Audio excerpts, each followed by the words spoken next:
Ladies and gentlemen, boys and girls, welcome to the RCL25 finals. This is the pro level because we are very professional. We're driving the Mazda Mx5s at Brandon's hatchway. I am very attractive, and with me, as always, is the man who put stuff in the thing with the thing and the other thing. It's Mike. What's going on, Mike? That might be your worst one yet. Well, I was trying to do good and wanted to do good, so I gave it 110%. Martin's with us as well. Martin's muted. He's going to be super producing and moving cameras around and all kinds of good stuff. It's going to be a good time. And yeah, we're at Brands Hatch, which is a classic track, and the Mx5 is a classic car. So all the classics today. I'm actually thinking that this car and track combination is like really solid. So this should be a good time. We recognize most of the names out there today, although not all of them, I'm sure. We've got Tobias Thierolf currently on pole position. Well, actually, pardon me, not even on pole position because we're in practice. But he is the fastest in the pack at the moment. Gunnar Ricks, Peter Daniel. I forget the first name of Mr. Obertal. Radislav? I believe it's Julio. Something like that. It's something very Eastern European. Radislav, Radim, something like that. Radislav. There you go. Ron, Higgs, Konietzki, Campbell, Phillips, Komorowski, Patter, and C-Tails out on track. So it'll be interesting. Are you interested? Well, I think top four are separated by 57 hundredths or thousandths of a second. So I'm pretty happy about that. Sounds pretty good. I will say that my mic seems to be doing like a little stutter thing with the push to talk. I will see what I can do about that. I suspect the answer is the fact that I've said this on other commentaries. My mouse appears to be dying. So I was basically waiting to try to replace it by hoping that I would get by throwing all my McDonald's monopolies after the Steel Series gift card. Don't think I got it, so I'll just have to go and grab another mouse. I do have other mics, but I do like the whole Steel Series keyboard, mouse, and headset combo. It does actually help with streaming because obviously you can run just the Steel Series software as opposed to like Razer software and Steel Series software. And at one point I had Logitech in the mix. It was a mess. I should start a new company called Titanium Beach. So I'll probably pick up. Also, there's a Steel Series mouse that's actually pretty affordable that has the extra button on the side, which will be nice for MechWarrior Online. So there's that too. Now you'll be able to have 19 weapon groups. Well, you're limited to 6 weapon groups in the game to begin with, so that would not work. But if I put that as my push to talk on TeamSpeak, I don't have to move the buttons around on TeamSpeak anymore. There you go. So and by dying, I mean that like literally some of the coating around the connector is starting to like peel away, and it's a little worrisome actually, because like I'm waiting to see some sparks come flying out of it, frankly. As long as this doesn't start leaking fluid, I think you're all right.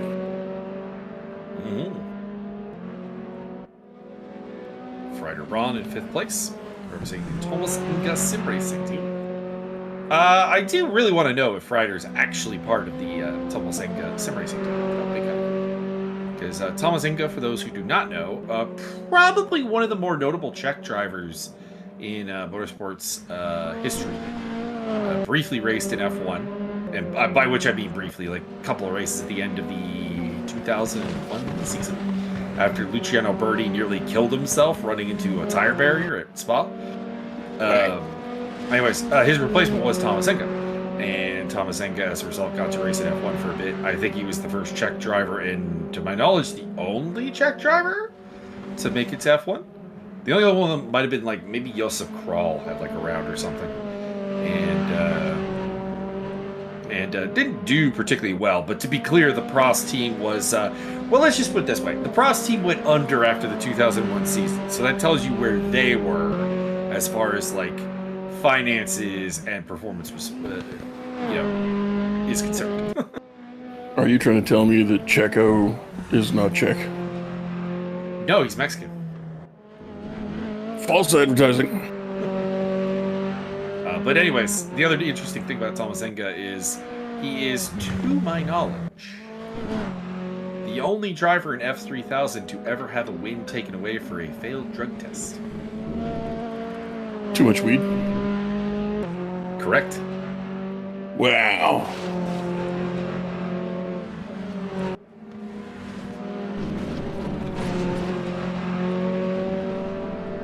One second, just silencing my phone because my brother is trying to get my attention about the fight card. Did you tell him it's already over?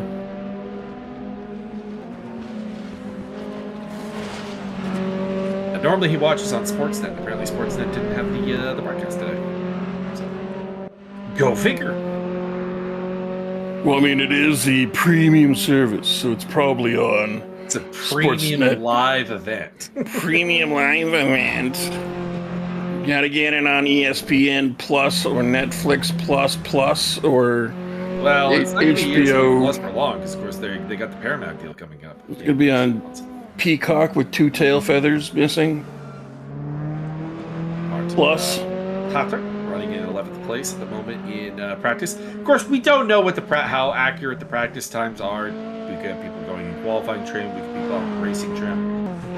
So you never know. But we get people still working out how their setup's gonna work. Frankly, I do note that we lost Tobias Thierolf from the top of the leaderboard. So it looks like he has disconnected. Hopefully he returns. Because we love ourselves some Tobias. In thrust we trust. The only person to pass the Tobiasi Maru. He's going to be the designated hitter for the Vancouver Chicken Cobras this season. Oh my goodness. Because, as established, Tobias created a player that is defensively just a liability. He is strictly a hitter and base stealer. There is no defensive capability. So he will be a kind of like a Jose Offerman style designated hitter. Or Harold Baines? I guess Harold Baines would probably work.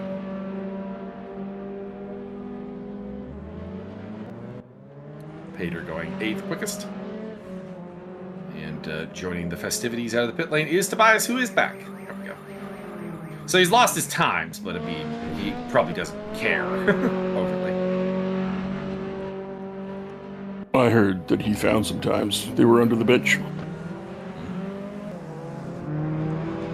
Are they times in wrong? Actually, they are. In italics. For maximum Romanness. That'd be very interesting. Oh, we do have a result in the main event. Did GTA come for Hooker? Well, Hooker lost, so you could say that. Indeed I do.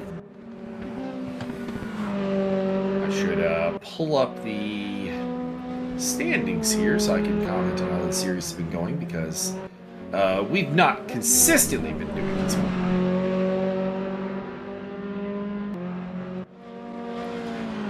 Also, it's a monthly series, so I forget. I think we only missed last month, I believe. You're correct. There's some shenanigans going on. And then there was shenanigans in the recording process, I think, is what happened.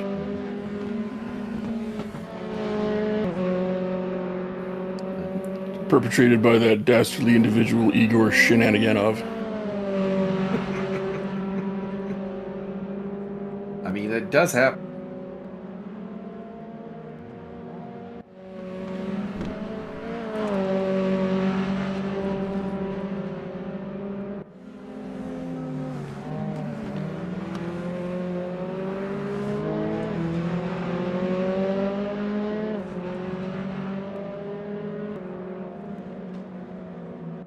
some reason, I am not seeing the correct community page on Race App. So we'll just assume that Mauricio Delgado is leading the pack with 1 million points. I mean, you could always argue that. I can and I will.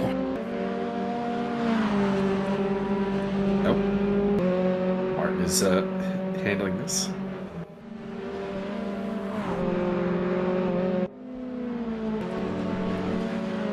Put us out here.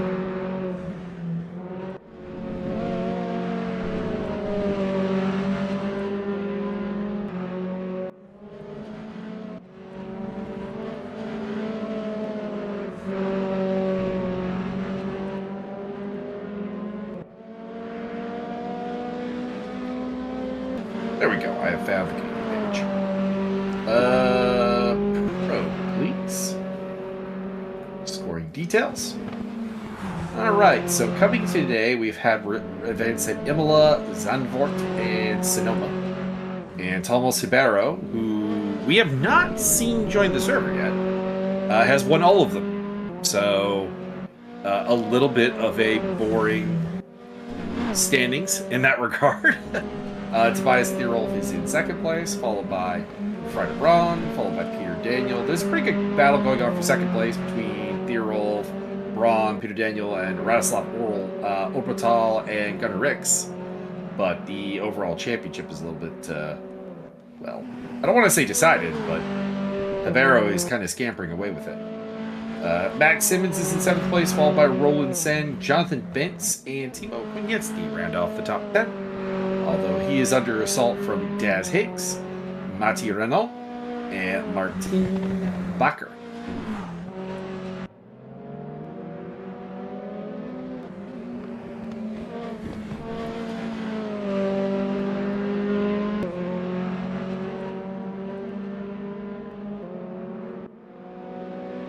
Oop. There's a Black Friday offer up on my screen right now. Oh my god. I see. Is it for 30 kilograms of nacho cheese? Yeah, I should probably make my way down to Best Buy this week and grab myself that new mouse. And while I'm down there, go see the Harveys. Ooh. Is it like the Invisible Rabbit? No, like the hamburger place. Oh. It's right across. Well, not right across, but so if I go down the scenic route to get to Best Buy, and then I come back like kind of complete the circuit, going up the main way, I'll go past Harvey's. Ooh. Then you can have the cheeseburger, hold the cheese, hold the burger, and just keep telling them more pickles for the next half hour. Additional pickles. Although if you want pickles right now, you can go over to your local McDonald's and get the triple pickle. I don't think I want a triple pickle. I like pickles. That seems like too much pickle. So it's regular pickles, plus like the crispy pickles, and then dill pickle relish. Oh. 3 different kinds of pickles. 3 different ways to be served dill pickle. KFC was doing that a couple of months ago. They had like the pickle burger or something, so you had pickles on it, and then I think it had like pickle sauce, and also the chicken was somehow pickled. Okay, well they didn't do anything about that. Didn't do anything with the chicken. As far as I know, the meat is just the meat. Chicken.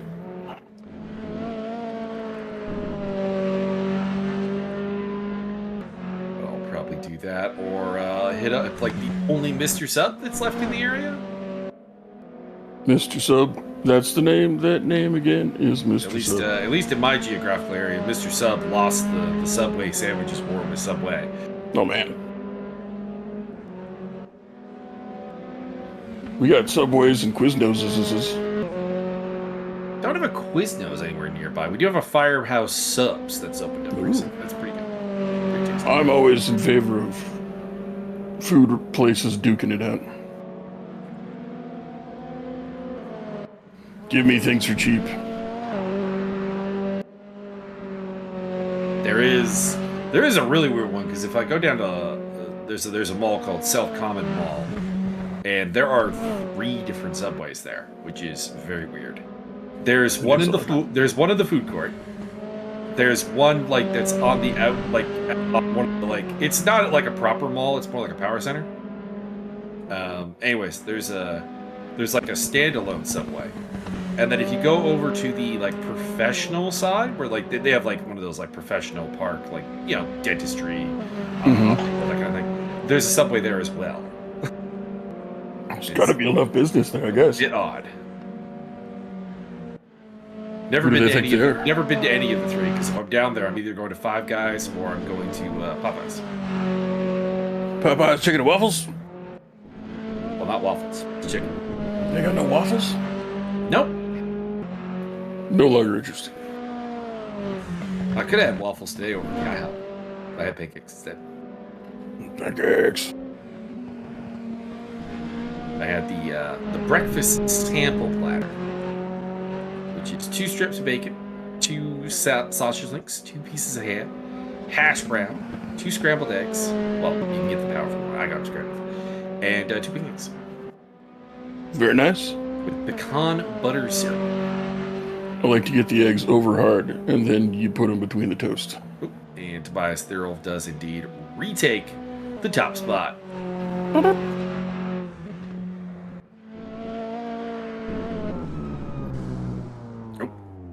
That's a little bit of a mess up there from James Butler. And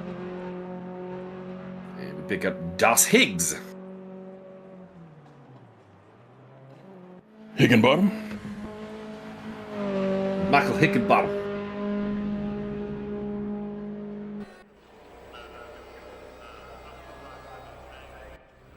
At qualifying time. It matters now, everybody. Gunnar Rick's coming out of the pits along with, well, I imagine just about everybody is in this line. Before we get too deep into this, I don't have a beverage, and I'm going to go fix it. What? Well, I had one, but I finished off. No, that makes sense. What I might recommend is getting several beverages and then trying to walk home later. The joke is that he's already home.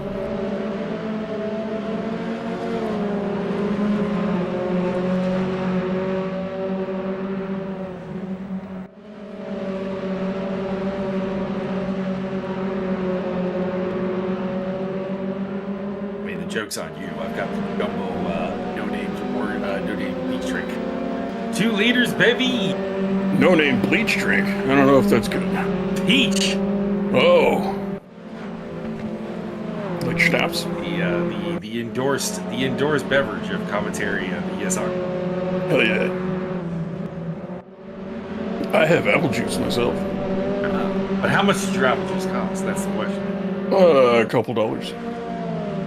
What if I told you these come for $2.50? That's a pretty good deal. I'd take that deal.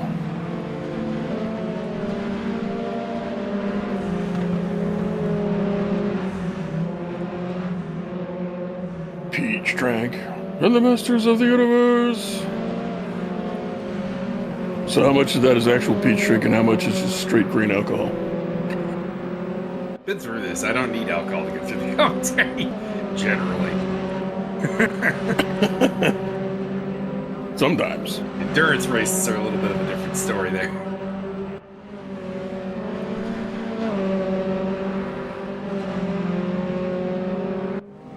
So today will be 2 30-minute races.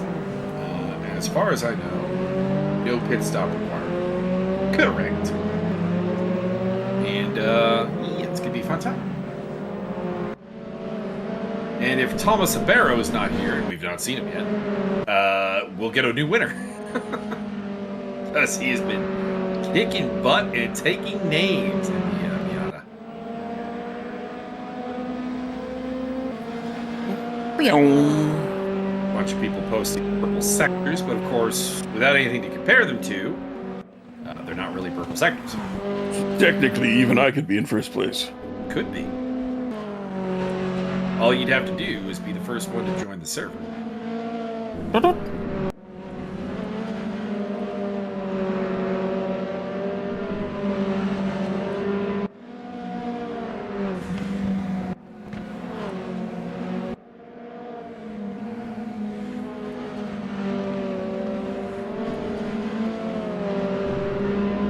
It's that Gunnar guy.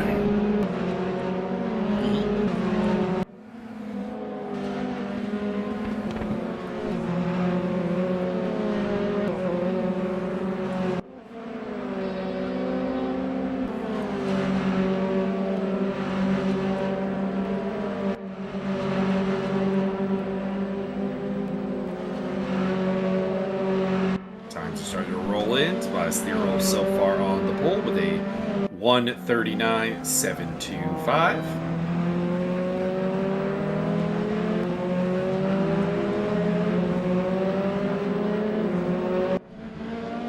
That time will be beat, I think.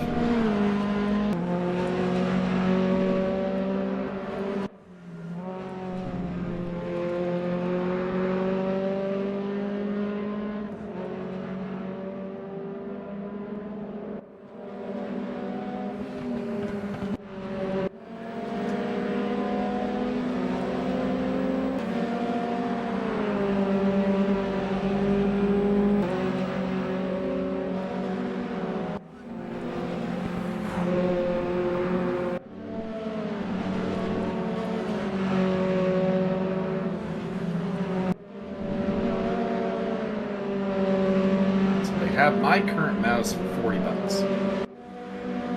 I have your current mouse for free. Yoink! Not allowed to do that. Oh, damn it. You wouldn't download a mouse. Or would you?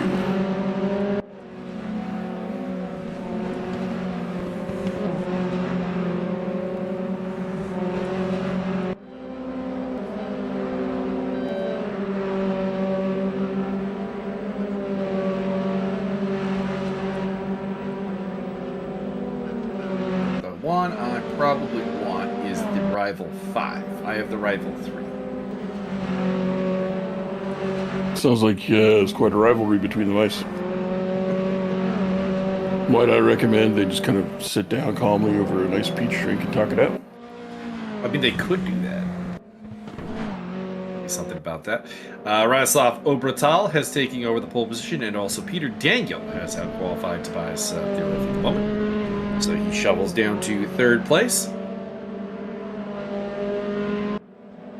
Got a pretty good lap going here for Yves Citer. His personal best is in the first and second sector, as he heads through the final curve here, the Jim Clark curve.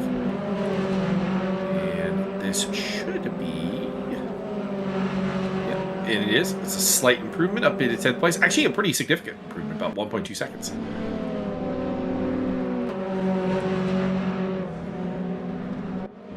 Ryder Bond with a purple first sector.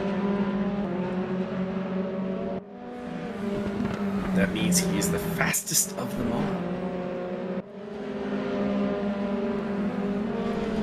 Is that like a Pokemon thing? Oh, that's catch 'em all. It's catch 'em all, sir. Catch 'em. The ketchup all guy. He's the one that goes around with the Pikachu.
Did have that purple first sector. Let's see what the second sector has. Should be reaching towards the end of it here.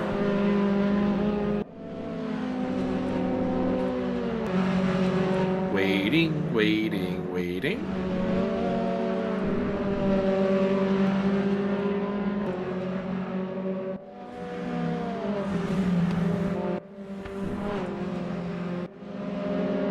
Should be the timing line right there.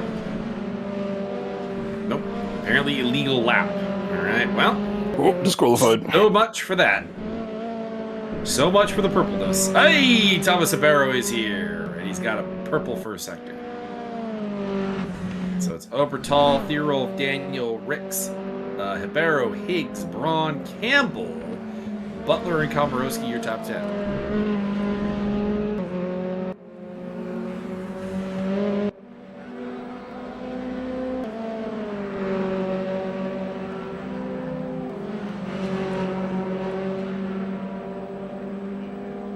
Reasonably tight field. Top 6 are separated by 798 thousandths of a second. Sounds like a lot. Here's David Phillips. He's got a pretty good first sector going, and a solid second sector. This should be an improvement. We'll see if he can bring it on home. It's through Jim Clark curve. That's a little wide. Hopefully that doesn't cost him too much.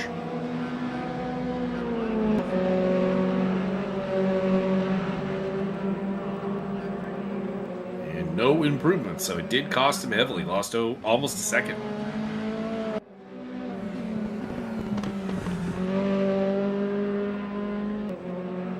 Martin Pater has a pair of personal bests in the first and the second sector. See if he can bring it on home. And he can. Not any better improvement there on position. Still 13th place, but still a little bit faster. Getting there. And that's how you do it. You put your pants on one leg at a time. Should be a notable improvement here from Freider Braun. He was only 3/10 off. Fourth place. There you go. That's a solid effort. And Komorowski pops up in 8th place as well.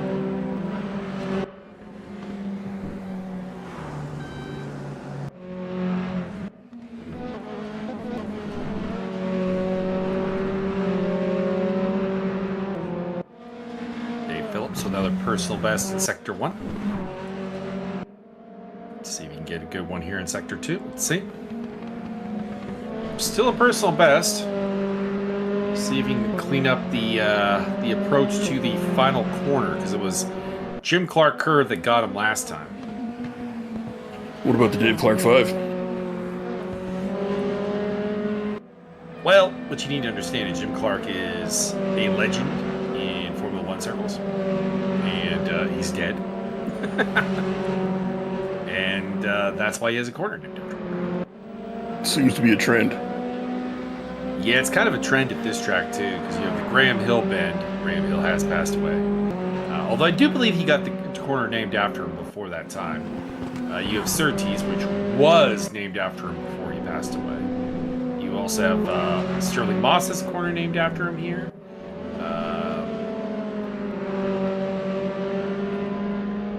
There's another driver, and I'm blanking on the name.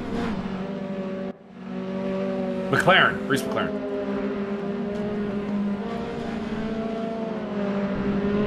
Is he the guy they named the car after? Because he's dead. He was the one that started the car. Oh. While he was still racing. It's kind of impressive, actually. It was back in the 1960s, a number of drivers decided to try to turn their driving career into a team owning career, and it worked out for some. Notably Bruce McLaren and Jack Brabham, who is still the only person to win a Formula One World Championship in his own car. Very nice. Which is very cool. Didn't work out for some other people. Dan Gurney had some success with the Eagle Racing team, which was his baby.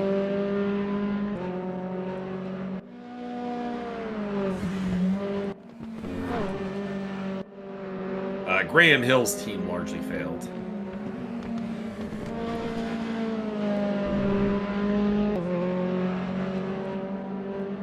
As did John Surtees' team. Well, I don't know. Surtees had a good run as a mid pack team. I wouldn't hate on it too much. But like compared to Brabham and McLaren, which became world championship winning outfits, there is no comparison. Not even a little bit. No. McLaren exists today and is still winning world titles. Brabham still exists today and is doing really well in both esports and some forms of motorsport. Not Formula One, but further down than that. Actually, Aiden Millward, the YouTube personality, does story time about Formula One. Really like his channel. Go check it out. He is a member of the Brabham esports team. And he plays StarCraft 2. Mostly R Factor, I think. Is his jam.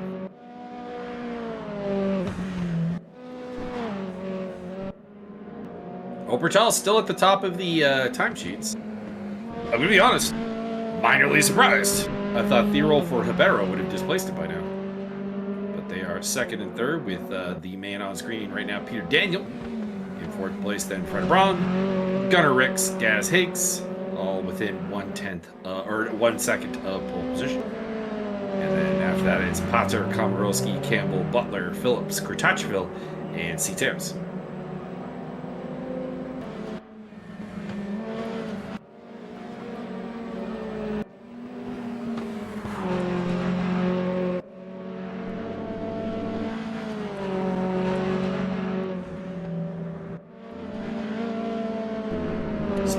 Thirol in the 8-bit livery. Let's go! I didn't notice that before, that he's rocking the 8-bit. Actually, I believe that's at least 9 bits. Live in the now, 8-bit. Live in the now.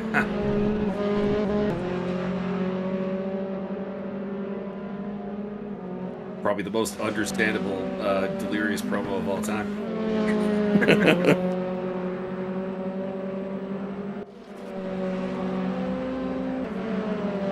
Shot at pole here for Thirol. Can he get it? Coming to the line. He does.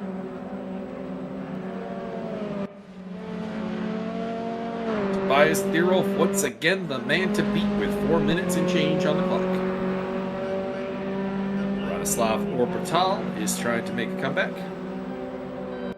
And also, you definitely got to look out for both Tobias Thomas Ribeiro, as well as Peter Daniel, Fred Braun, and Gunnar Ricks, I think, all have a shot at pole.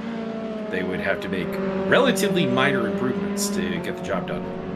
Yuri Kurtachville jumping into the top 10 there as well.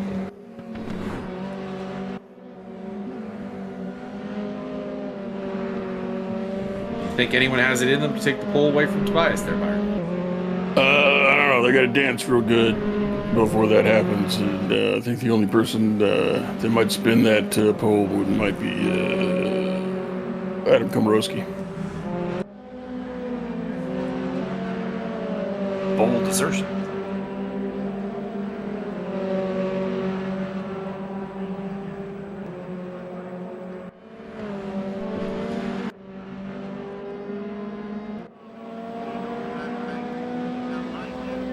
Thomas Ribeiro does have a purple for a sector. Not by much, though. 97 thousandths of a second.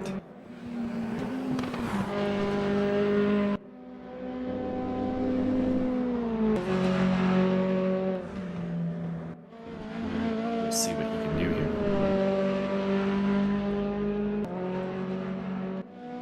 He will be leading by 2,009ths of a second. A lot of blind corners at Brands Hatch, which you got to get just right.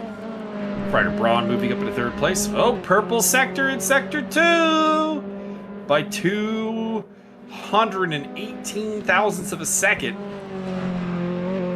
Barrow might have something here. Actually, it'll be very hard to see him not doing it. He did give a little power slide there through Jim Clark curve, though.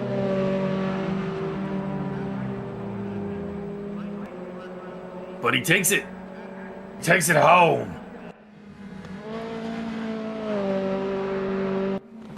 Sir, you can't take that home? The track belongs to everybody, okay? You have to leave it here.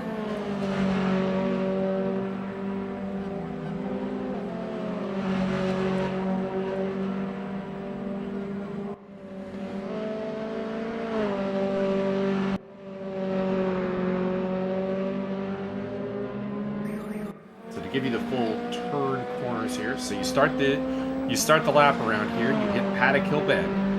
Then you go through Halewoods Hill, which is again named after a driver.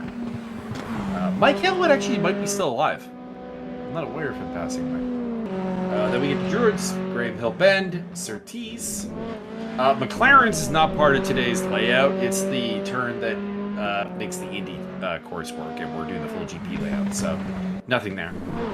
Then Pilgrim's Drop, which is not really a turn. It's just an action. It's literally a drop. And then it's up to Hawthorne Hill for the Hawthorne's corner. And then Westfield, Sheen Curve, Sterling's, and then Jim Clark Curve, and that's your lap. Crotchville's got a promising lap coming here. Could be top 10. Let's see if it's any good. And he'll get 7th place. Big improvement for the Czech driver.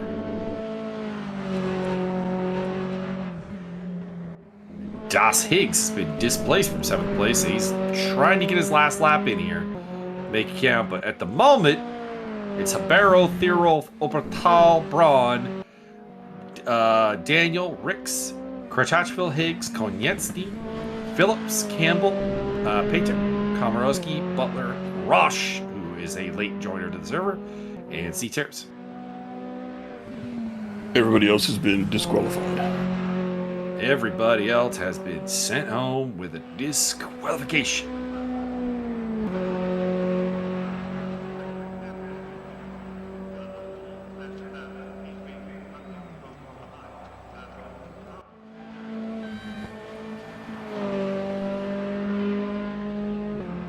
I don't think this screen will update times for us, unfortunately. So, if anybody managed to improve on their time, we'll find out when the grid forms. Thus commences the 3-hour warm-up lap. 3 minutes. Oh, minutes. Minutes. My bad. Minutes, Byron. Well, I mean, what if the gales of November come early? And then the waves turn the minutes to hours?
Sure to get a good drink before we kick things off here. It's not much to talk about. Not much to talk about unless someone horribly messes up in warm up. What if they cool down and warm up? What then? Ooh, well, that would be bad.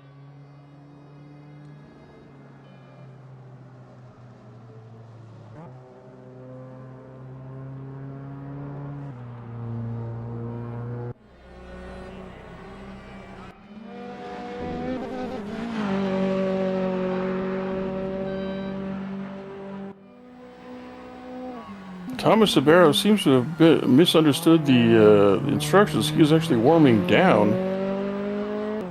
Well, that'd be bad. It's an unorthodox techniques.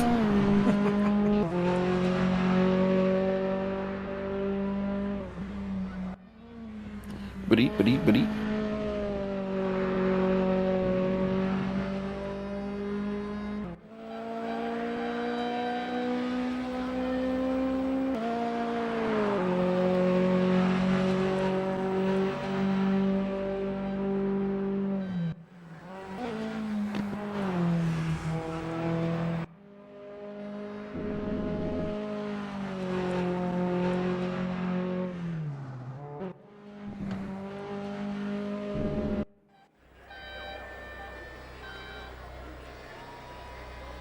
Grid forming up here, and we'll kick this pig into high gear.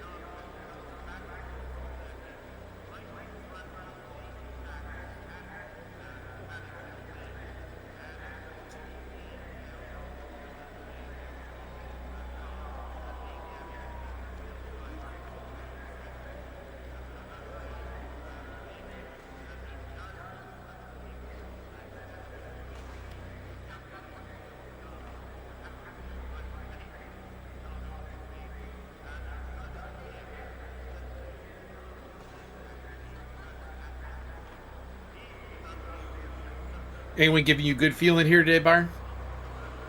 I mean, Thomas did tip me $5, so yes. Oh.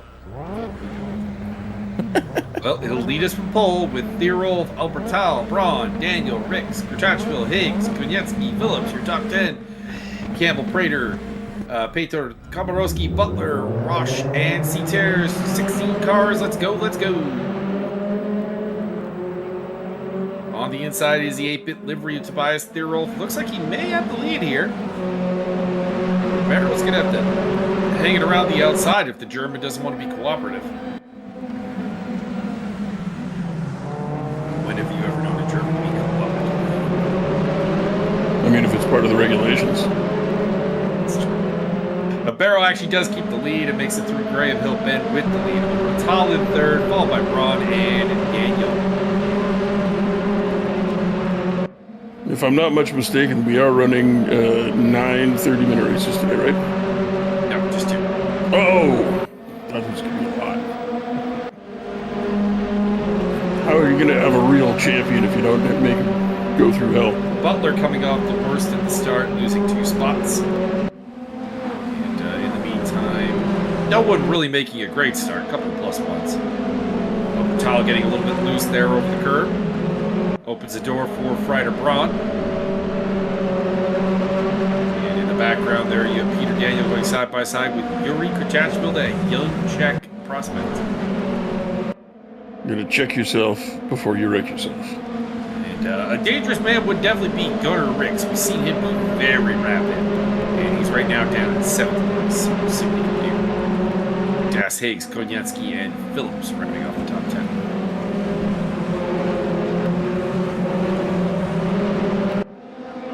Braun on the attack against Obertal.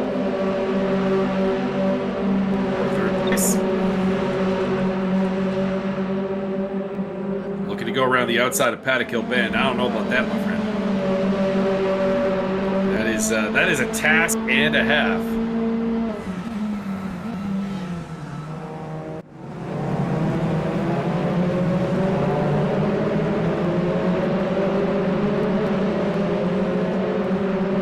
Nigel, some people say this is the second best track in all of Manaus. How do you feel about that? Well, it's not Manaus. So it's not even the second best in Manaus, then? Probably the second, at least the second most known track in the UK, behind Silverstone. What about Donington? I put Donington third. Wow, racist. How? I don't know. You figure it out. I want to figure out your actual accusation, you say. Well, I gotta have reasons for things I do now. Normally, there are reasons that only make sense to you, but there's normally something. I don't know, I just named another place where they hold music festivals, that's all. Donington's a good track, don't get me wrong. It's had a Formula 1 race there a couple times, but like, it's definitely the third spot in UK motorsport.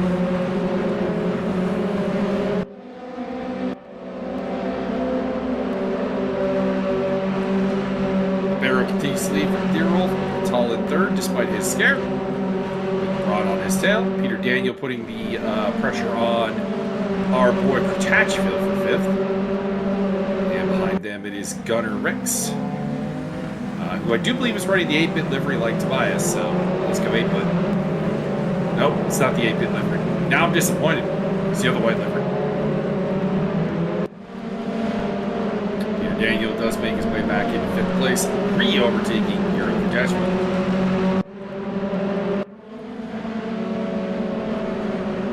instantly under attack from Gunner Ricks and Das Higgs.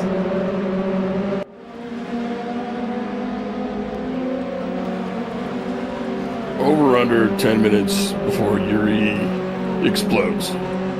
Well, I hope not. So I hope for the over. Fair enough.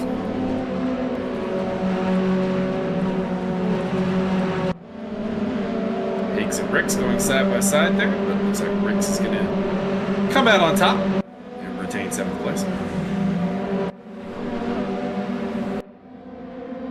And if I go quiet for a moment, it's because there's a bug in the room, and I'm trying to murder it. Mike's part cat. A little bit. So what you do is you get a cat, and then you just hold him up to the bug, and then the cat takes care of it.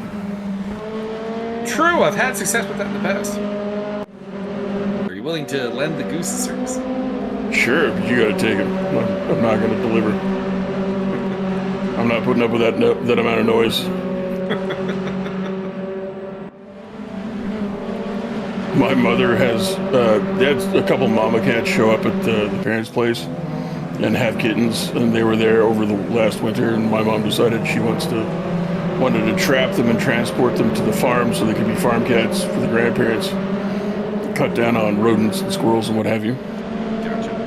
And they managed to trap a few, but prior to the planning to this, my mother was just like, oh, we'll just put them in the cat carrier and we'll take them the next time we go to the farm. And I'm like, are you high? We'll be deaf by the time we get to the farm. Yo. What do you mean? I was like, have you ever heard a quiet cat being transported? That doesn't happen. And you want to trap like between 3 and 5 of them? Hey, plus you're trapping and transporting. Like, that's going to be worse. Mm-hmm. She has semi-adopted one of them. During this cat segue, Das Higgs has taken 7th place away from Cutter Ricks. What about that Butler guy? Still at the back. God dang it, pedal faster.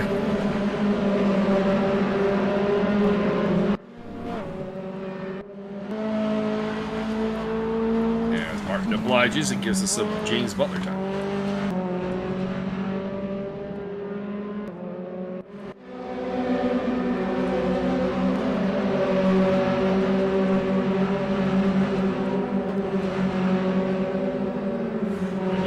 Attack against Dave Phillips. Down the inside of Paddock Hill Bend, nothing doing. Heading up the hill to Druids. Crotachville has been shuffled back another spot. Actually, 2 more spots. Higgs through as well as Gunner Ricks.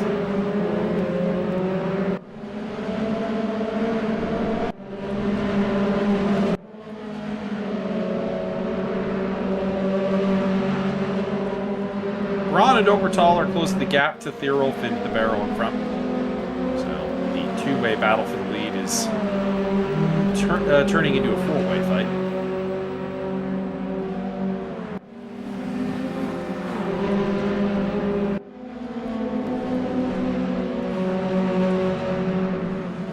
This means there are 3 cars that can win a barrel in the wall.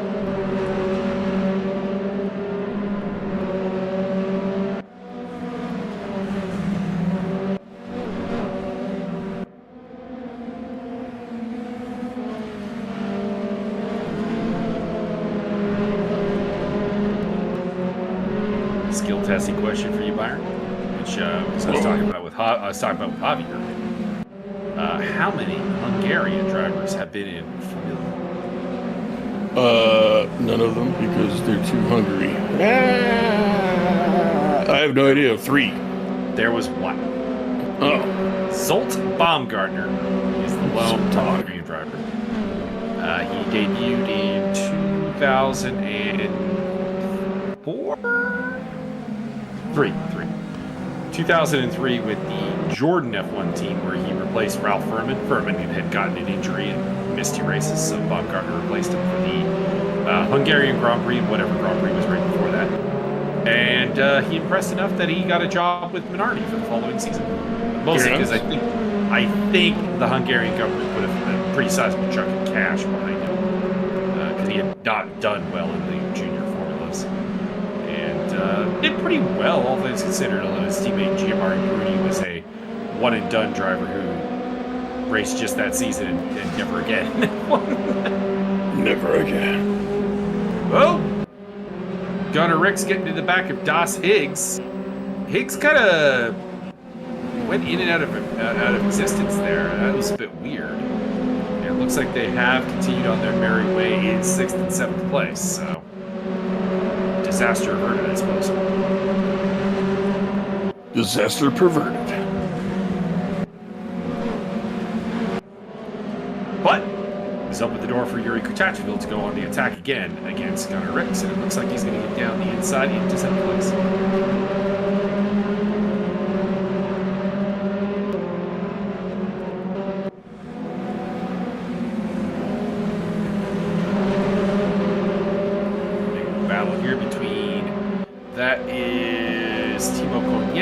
David Phillips, Nicholas Campbell, Tim Roche, and Martin Pater.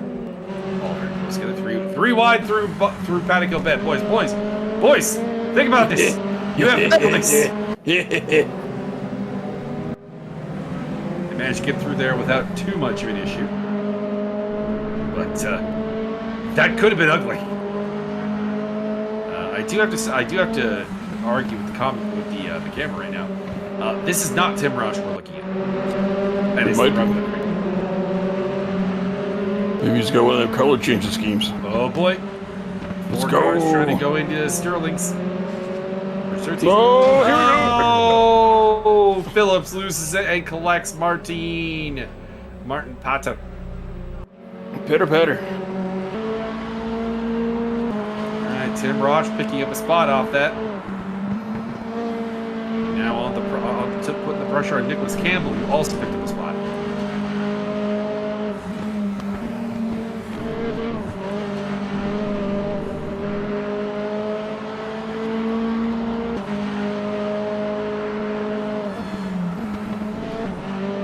Really an overtake there, but he does force him wide.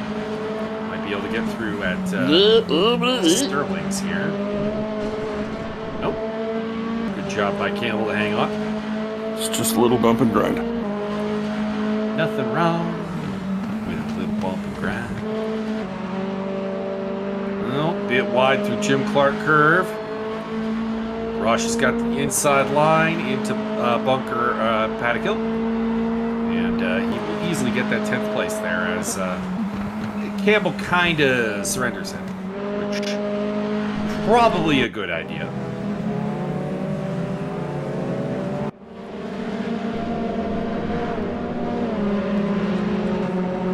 Time Hibero starting to run away with it just a little bit.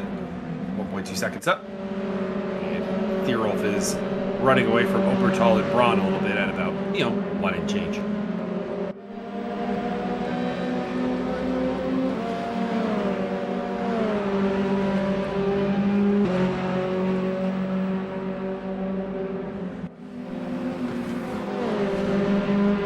Loneliest man on track at the moment, James Butler. Campbell's back up in the top 10. You and I should go give him a hug. Well, he's 3 seconds behind Yves Soutiers and 2.5 seconds ahead of David Phillips. So, pretty much gotta be the loneliest guy on track. Yves Soutiers, I guess, is another option. He's 3.1 behind Komorowski and 2.7 ahead of Butler.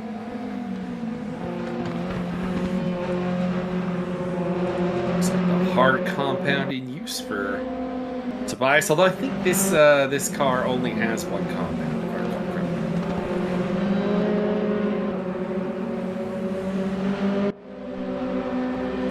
So instead of the hard compound, it should just be kind of termed as the compound.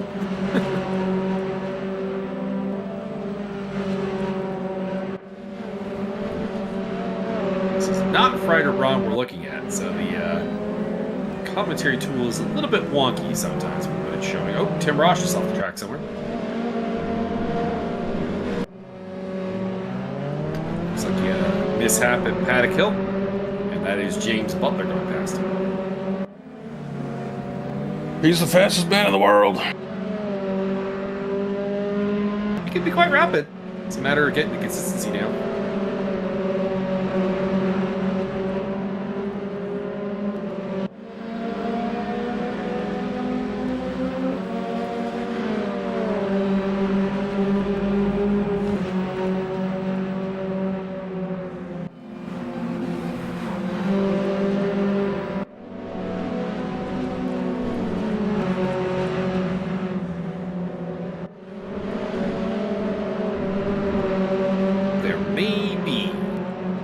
Bathroom break required here. And I think I am going to make that trip now, and that way I can be back for the sort of finalization of this race and the final scraps. So listen, Byron, you break it, I leave you. got it. I leave you in the catbird seat.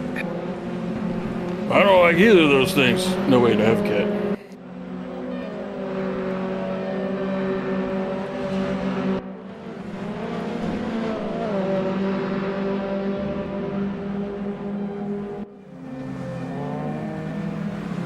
We just need some weird ridiculousness to happen going around a corner. And that would be entertaining.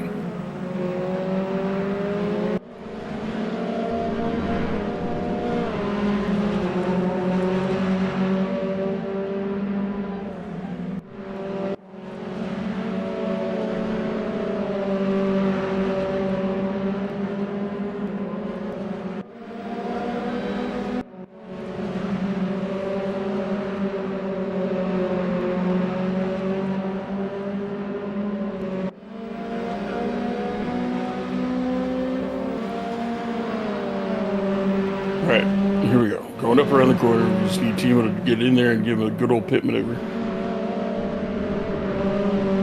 Whoa, got a little air on that one.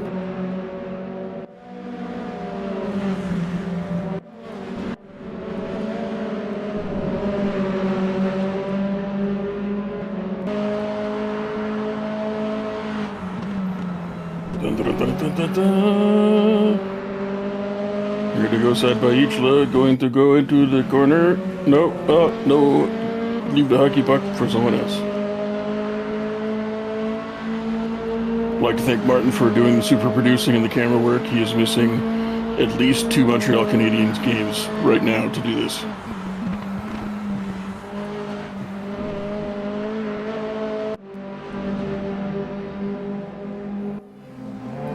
Are these the 626 Chronos models?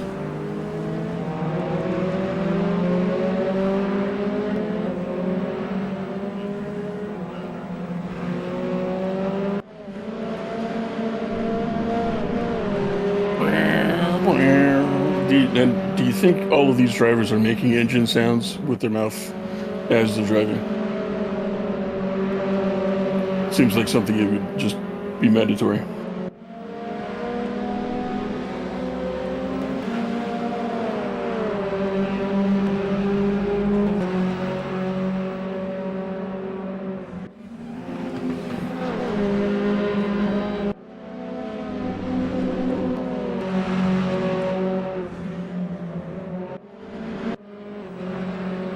Also, I do appreciate the irony of having the commentary names up while we are doing the least amount of commentating. Very nice.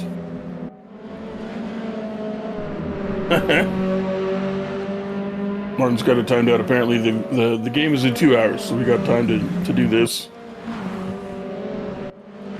Unless, of course, Mike decides he wants to do 5 hours of interviews, you know, afterwards.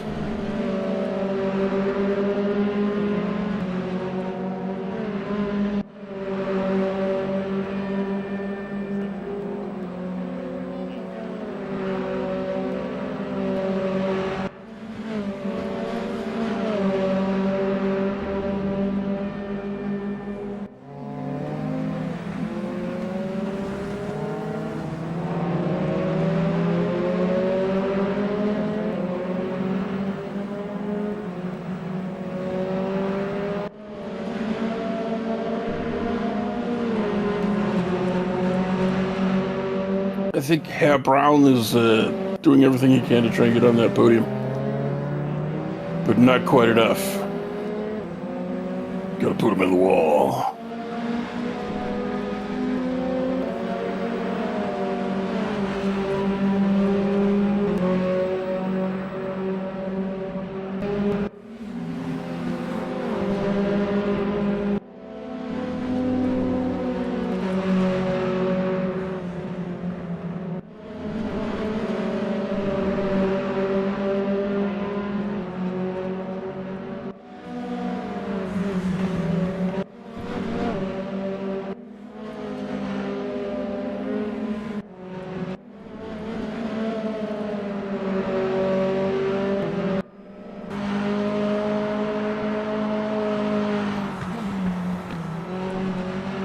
My cat is currently yowling at the window. I don't know what's outside, but I can guess it's probably another cat.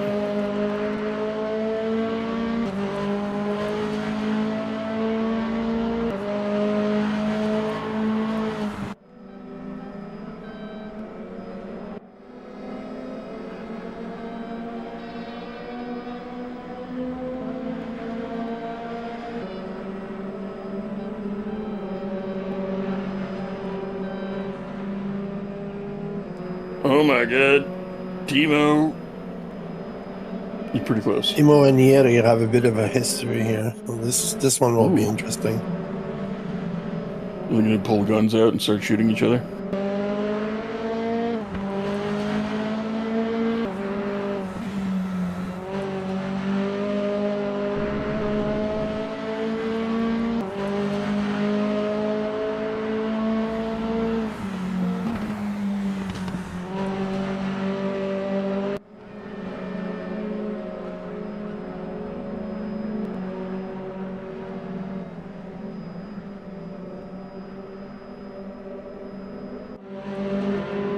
Dun dun dun dun dun dun.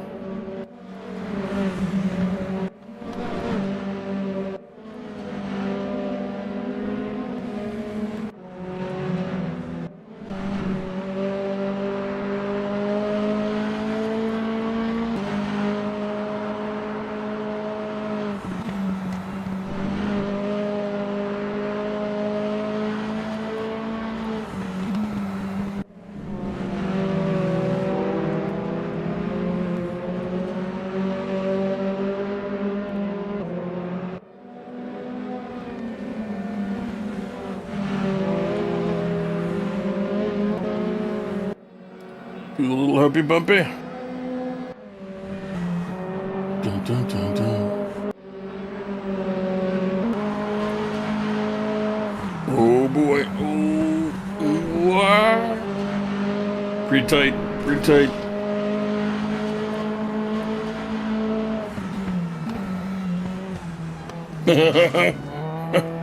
I tried to shut the door. It did not work.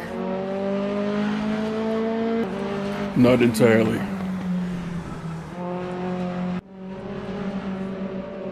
Whoa! Gunnar has had a little bit of accident.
Wasn't there a deodorant in the 80s named Braun? I want to say that it was the real thing.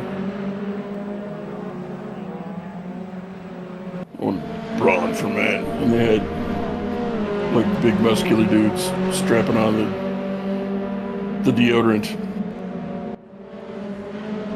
It didn't take you long after Mike left to start talking about this big muscular dude. Well, it's been about 10 minutes, so, you know.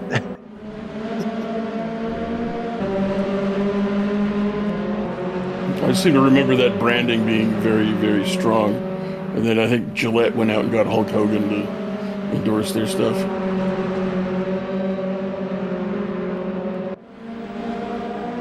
And it was all muscular dudes with deodorant for a while. It was weird. It was a weird time. These two are gonna crash. I got a bad feeling about it. You say bad feeling. I say cautiously optimistic. Well, Timo is slightly faster than Yuri, but Yuri is a bit fearless at times. Let's put That's it good. that way. That's a good word for it. Truculent. Yeah, so this fight here, Mike, is where it's at. I'm gonna mute myself again. Back on director duty. Nope. As for Braun was more than a deodorant company. They did a couple other things. Yeah. Razors, electric razors. All right. Brondo. Let's go with Plants Grave. Nicholas Campbell getting a catbird's seat to this whole battle here over 8th place. There's a golden opportunity to put them both in the wall. So let's see here. What changed while I was gone? First place the same. Second place, third place, fourth place, fifth place, sixth place, seventh. All the same, pretty much.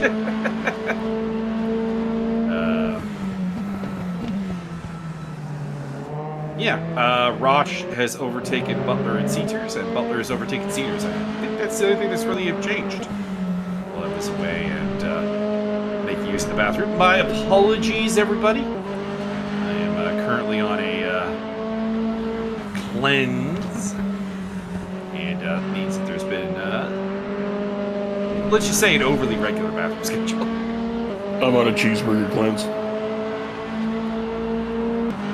I mean, that does sound delicious. It's pretty good. In my case, my goal is to get down to a more proper pant size. Get down, get down. And just, feel better, feel lighter, feel more agile, more energy, all that jazz. Of course, the irony is that while you're doing the cleanse, you feel none of those things. What you need to do is fill about half your body full of helium, and you're much better off. You feel largely lacking energy, if anything, during the cleanse. And you spend a lot of time in the bathroom.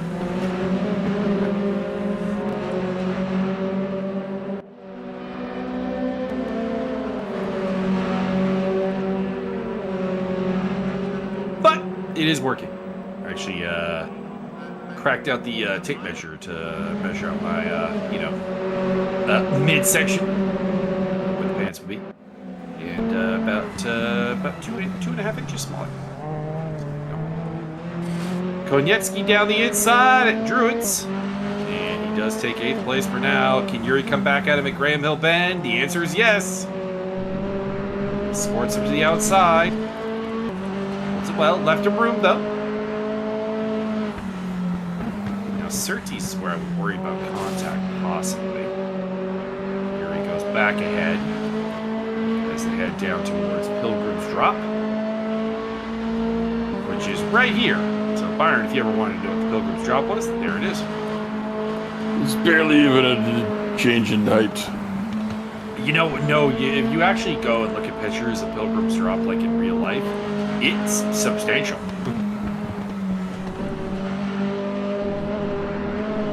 You get that feeling when you're driving it too. It's just from outside the car, it doesn't look all that big. So I assure you, it is pretty substantial.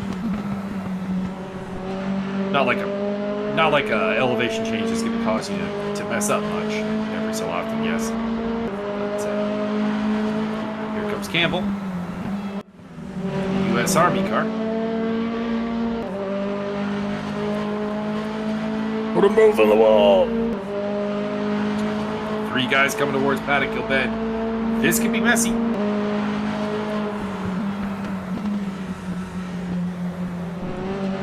Grind there from Konietzki and Kurtachville. Got Konietzki ahead. Moves over to cut off Campbell. Campbell's probably not super. Oh. No. I'd have to see a replay to know. I don't really know if there's anything to put on Yuri there, though, to be honest. Adam Komorowski coming around to take 9th place as a result. He overtakes both Konietzki and Campbell. And finds himself suddenly in the top 10.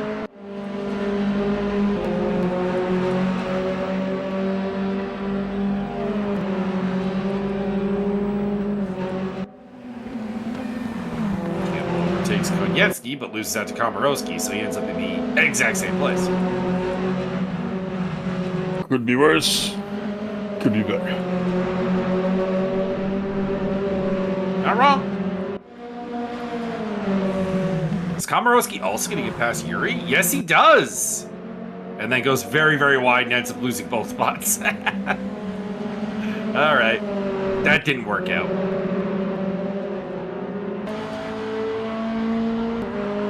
It's Campbell looking to make a move here at Jim Clark curve. They will have one more lap after this. Despite the fact that there are 0 seconds on the clock, it is when the race leader, Thomas Ribeiro, crosses the line with the zeros on the set clock that the checker flag will be deployed.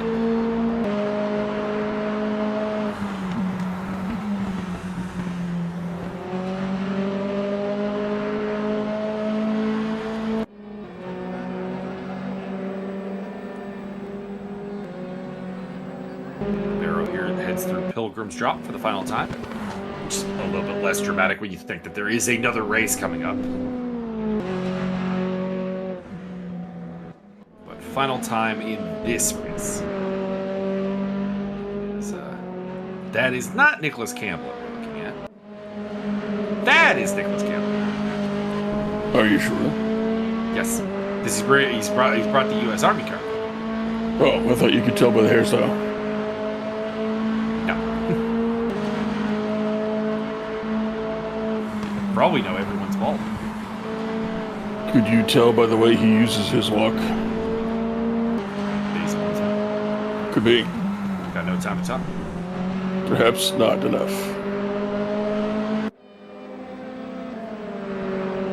That is Thomas Ribeiro taking him yet another win as he continues to absolutely dominate the festivities. Timo trying to get past Komorowski. Oh, gives him the butt smash again. It didn't work for you last time, Timo. I wouldn't recommend it.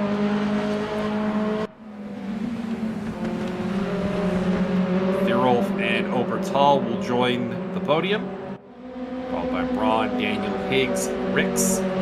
Bruntatchville brings it home in 6th place ahead of Campbell, Komorowski, and Konieczny. 12th place for Butler. And after that is going to be Roche, Phillips, Ceters, and Hunter.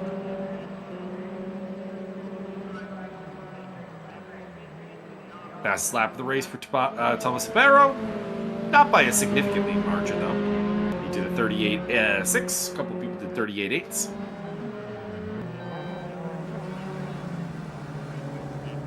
What about 38 special? Nope. Not that kind of measurement.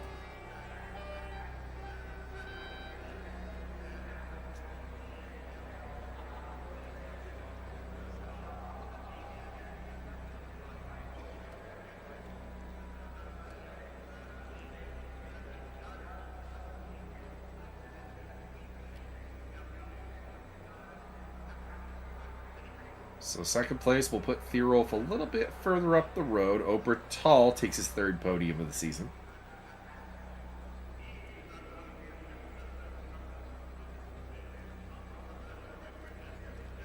And of course, the big loser today is Max Simmons for not being here. As well as Roland Sant for not being here. And Jonathan Benz for not being here.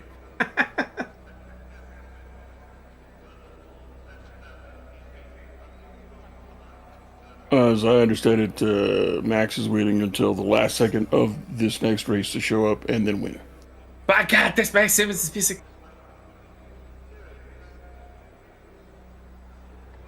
Now, would Max Simmons be a chair guy, or would he get something a little more special, like Triple H's hammer? Well, I just assumed it would be a sandbag. True, true. You can absolutely whack a guy with a sandbag. Could also do Janus, business weapon in Impact. The heck was that? It was a 2x4 with nails in it. That's going too far. I mean, you're not out there wrestling Kang and Kodos. He's got a board with a nail in it. Yeah, you are no match for our puny weapons.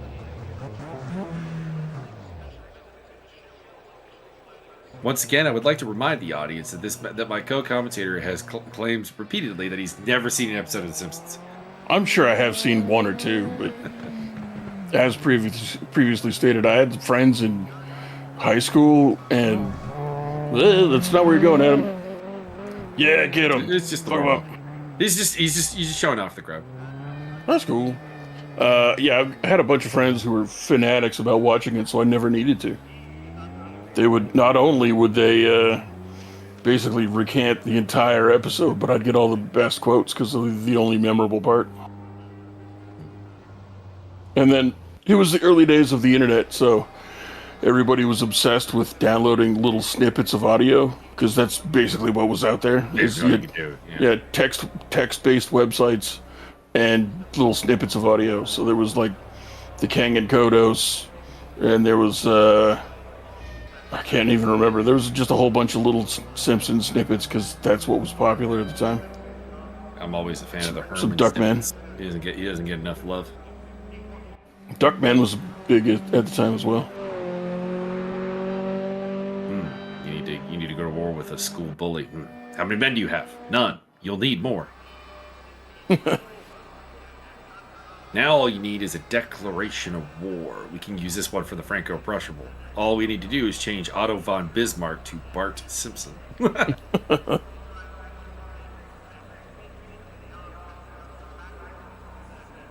Hey, Grandpa, this guy seems a little bit nuts. Little nuts. Well, General George S. Patton was a little nuts, so this guy's completely off his rocker. We can't fail. Grid forming up here for race number 2.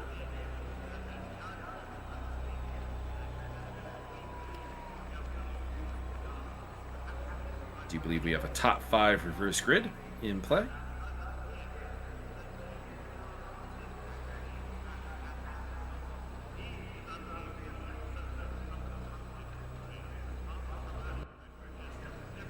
Here we go. Peter Daniel will lead us away with Ryder Braun joining him on the front row. Obertal, Thierolf, Habero, Higgs, Ricks, Kratachville, Campbell, Komorowski, Konietzny, Butler, Roche, Phillips, Citer, Pater, and we are off. Leading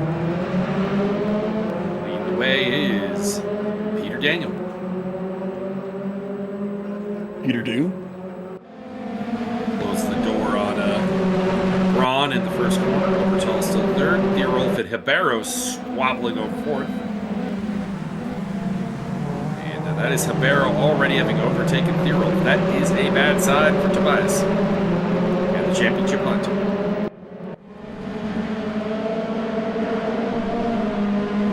Pretty sure Habero can wrap up the...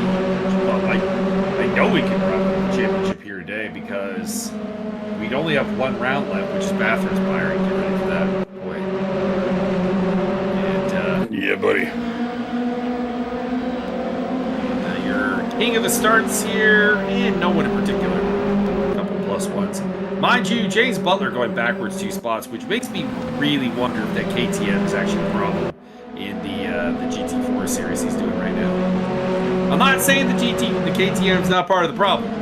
I'm just saying. We're in a spec series here. We've seen Butler go backwards at both starts.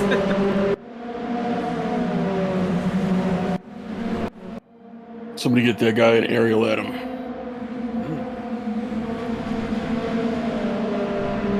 Ryder Braun and Peter Daniel, they kind of need to work together here. Well, Obertal is holding up Habero, to be honest. Just like, put your differences aside and just go for as fast as laps you can. Try and open up a gap and do your thing. Back we got congestion. Komorowski on the tail of Nicholas Campbell for 9th place. That's Gunnar Ricks up ahead in the white car. And Kratachville in the blue, gray, and orange.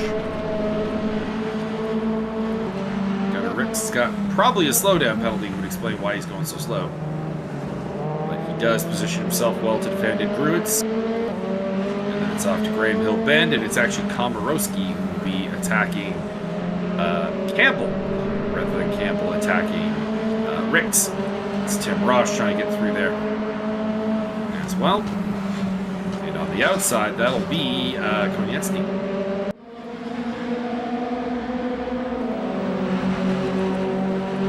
Ryder Braun on the assault against Peter Daniel.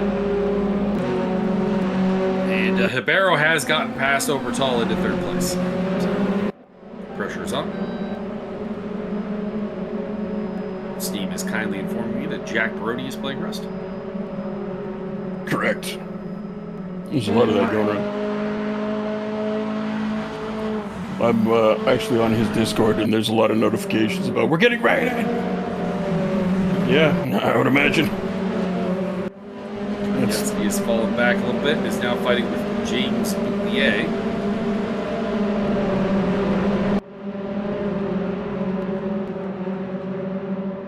Dave Phillips behind him.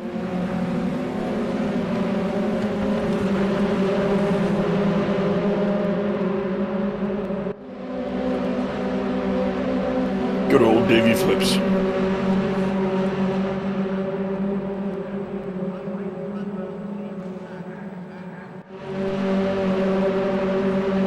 Side-by-side action. That's Obertal versus Thierolf. The red car there is Das Hicks. Oh no! Butler tipped boy. his bit at Druids. Typical UK people with the Druids. It's a prime overtake spot right here. Peter Daniels still leads, but Peter, I think you're on borrowed time. Ryder Braun and Thomas Hibero give chase. Do you think if he does well, somebody's going to get him a fighter jet? Maybe. Maybe even an Avro Air. Ooh. Oh, side-by-side action here. Ryder going for it. Leans on him into Hawthorns. Pardon me, that's Sheen Corner. No, this is Sheen Corner. I was right the first time. It was Hawthorns. Charlie Sheen. Into Sterling's. Barrow. Oh, kind of got put in the wall there. It's a little bit of dirty pool by Peter Daniel. Nothing like too bad. But he definitely made contact happen there a little bit worse than it had to. Satisfying meaty crunch. Byron approves. This overtake has been given the Byron Corporation seal of approval. Indeed. Something happened with Obertal, though. He is tumbled down the order down to 12th place. I believe Piston went shooting up into the dashboard. I think he'd be further back to 12th place for that, though. That seems a little bit more drastic than what has actually happened. Ryder Braun leads for Peter Daniel, Thierolf in third, Higgs in fourth, Kurtachville fifth, is Ricks, Hibero, Roche, Campbell, and Komorowski.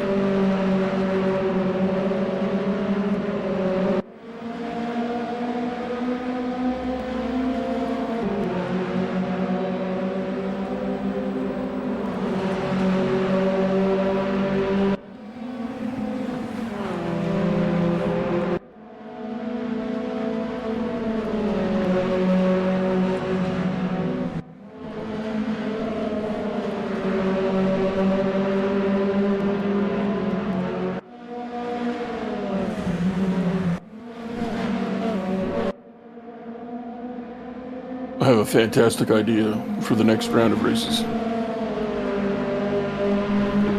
Everybody gets to pick their favorite concept car from the 50s.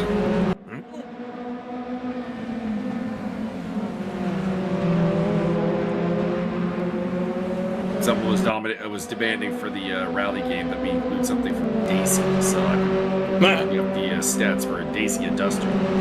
Not the Sandero? Well, Sandero is not an SUV, so we'll put the Sandero in there as well for the hatchbacks, obviously. But we're finding that the SUVs tend to have the just like kind of like more fitting options, like from almost every car company in the world. Sort of. Oh, yeah. Whereas with the hatchbacks, it's like a lot of them just don't have all-wheel drive. So, could they rally? Absolutely. Would they be at a significant disadvantage? Also, absolutely.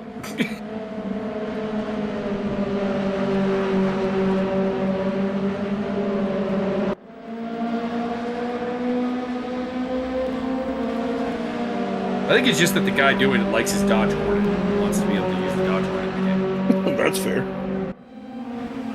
car.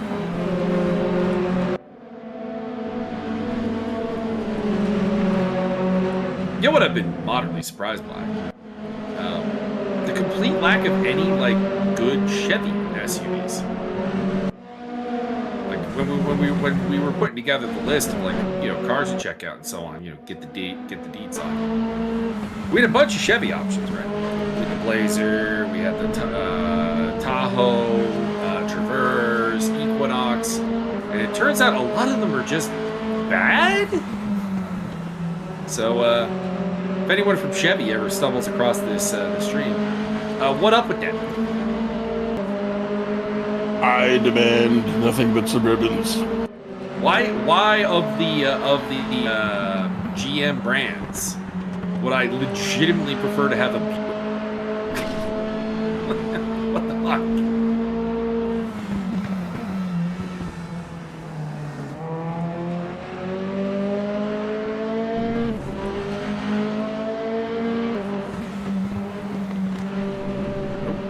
Catch fell off the track and falling back.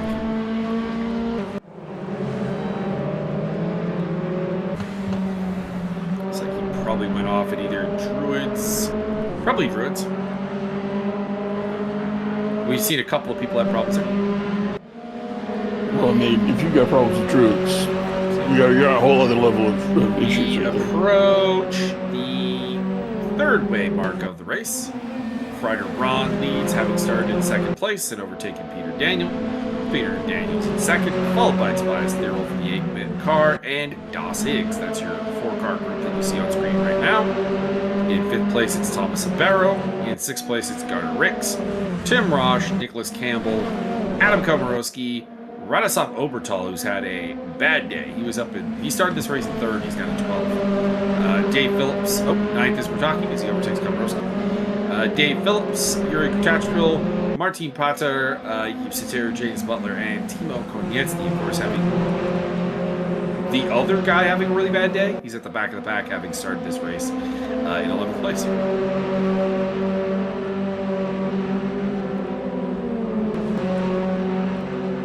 the background, that is Higgs taking the fight to Thierol. So Das Higgs, who had a pretty uneventful race 1, decent result and all, but he is out here trying to make a name for himself. He's channeling his inner Gambit, Channing Tatum. Will that name be Steve?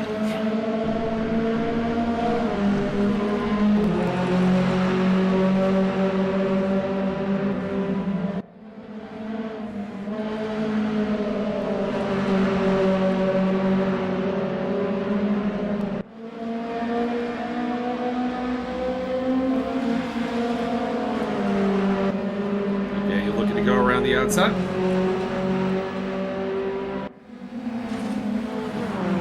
Contact. Braun hangs on to the lead. In the background, Das Higgs again getting aggressive there in the burgundy and white car. Get a little higgly wiggly. In the meantime, race 1 leader and championship leader Thomas Sabero is barreling down at them in 5th place. Bump. We need to introduce Das Higgs to Matt Higgs and Richard Higgs. And we could all have a whole Higgly Wiggly squad. A whole sounder of Higgs. Heard of Hoedown? We could have a Hig down. Oh my goodness.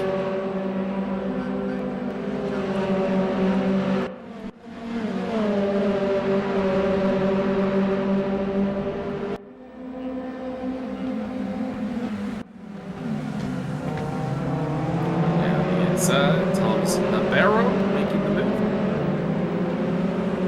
I just had an MMA sim fighter idea for Mark Clapzul. Was it just going around giving everybody syphilis? It's basically just Gerard Cordell, being entirely honest. God. Unnecessary. The Gerard Gordeau never did anything that wasn't necessary, sir. Nope. In his own purview.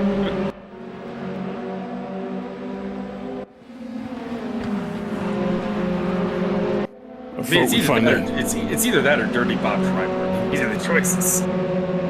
I vote we find that guy and put a fish fork up his nose.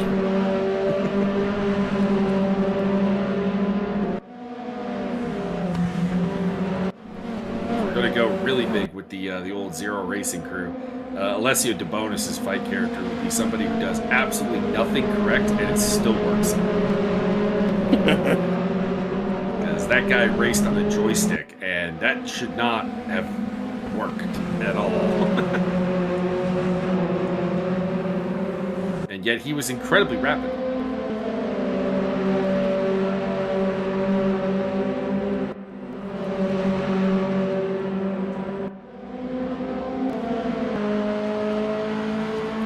Bratislav Obertal on his way back through the grid. He's overtaking Komorowski. Next on his list is Nicholas Campbell. Oh, never mind. Oh boy, Never mind. Mr. I'm gonna probably Obertal. have to probably put the problem there at the feet of Campbell. To be honest, he just didn't. He turned in as if there wasn't a car there. You're saying that Mr. Orbital used a little rotational force?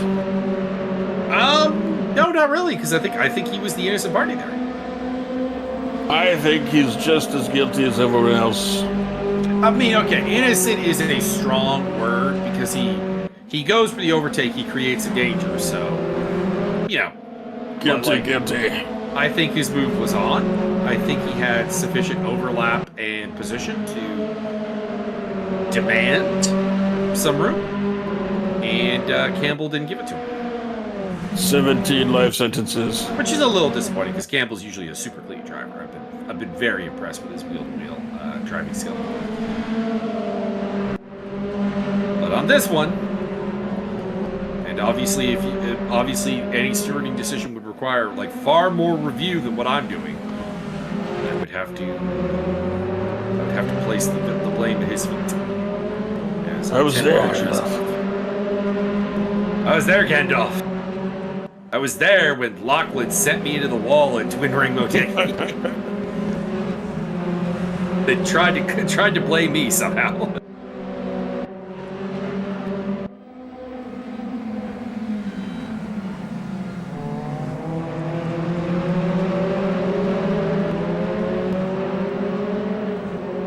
Still probably one of the dumbest penalty appeals I've ever heard in my life. I didn't do it. I was on the moon with Steve. It's his fault for being on the brakes. It's a turn, Lachlan. There's a breaking point there. Gonna walk around the clock tonight. Side-by-side action between Peter Daniel and Ryder Braun. They've had a really good fight out here. Now, I think, unfortunately, them fighting is allowing Ribeiro, who is now in third place, to, well, probably extend his winning streak. I said it to start. I thought these two needed to kind of like, these two pit crew chiefs need to be talking to each other, be like, listen. We want one of us to win, and not Ribeiro. And we need to work together. We'll see what happens. Barrow's on their tail. They're all for the 8-bit car behind that. Doss Higgs has fallen just a little bit out of touch, but he's still in the shot. I'm out of touch. I'm out of time.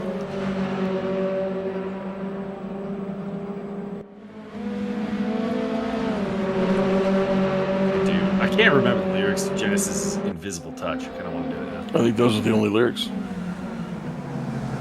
Something invisible touch. She reaches in and takes hold of your heart. Oh, I need that. I need that for my work. To live. Barrow looking down the inside here into Surtees. And we'll make the overtake on Peter Daniel's deck.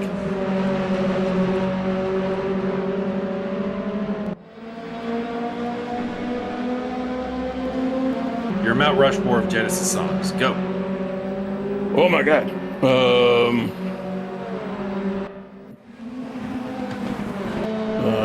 Home by the Sea. Barrow going going around the outside.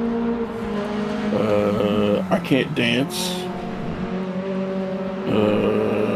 Jesus, he knows me. And Lando Confusion. Land of Confusion is the only one of those that is on mine. There's a 4 spot that I'm debating in my head, but the top 3 are Land of Confusion, The Knife, and No Son of Mine. The Knife, forgot about The Knife. Well, you had 4. Mount Rushmore's got 4. I know. Thank you. Oh.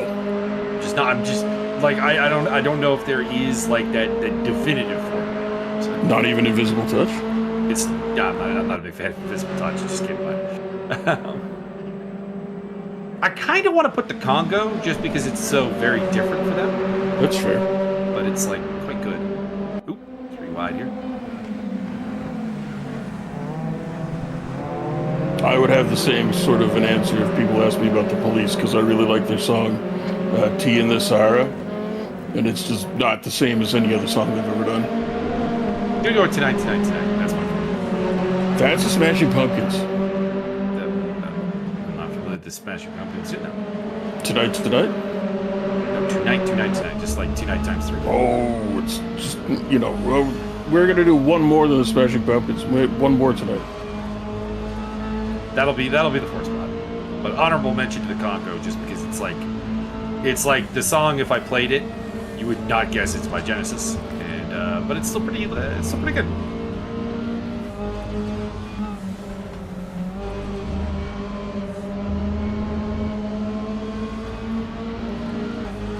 Gonna need an indivisible crutch.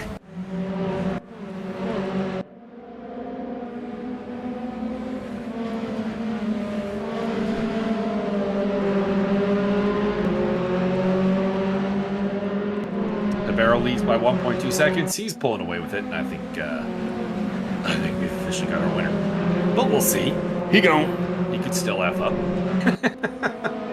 Ron and Daniel. Oh, that's Tim Rosh off again. Tim Rosh has had a couple of journeys off the track, and he's going to retire this time. So maybe Quitter. he's having some kind of difficulty with the car or with his hardware.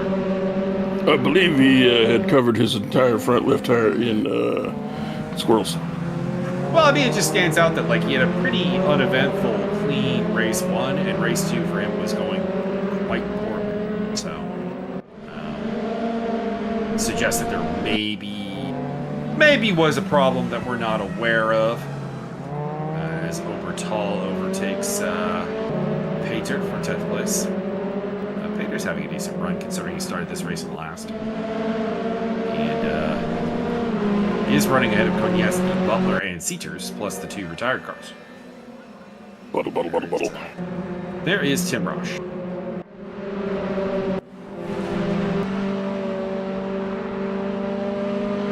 Peter Daniel on the tail of Freider Braun.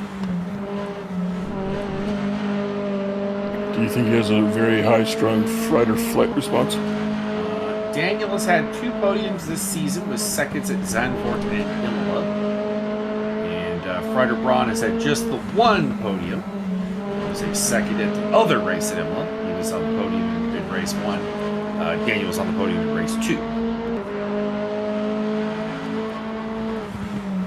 They're battling over 3rd in the championship.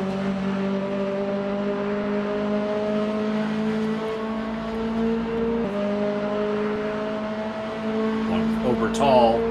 And coming into the day, Rix was in the fight, but Rix has had a pretty, like a solid day, but he's been behind all 3 of them. He was finished behind all 3 of them in race 1, and stands to finish behind all 2 out of 3 in race 2, so he will probably fall back a little bit. 'Cause 2 out of 3 ain't bad.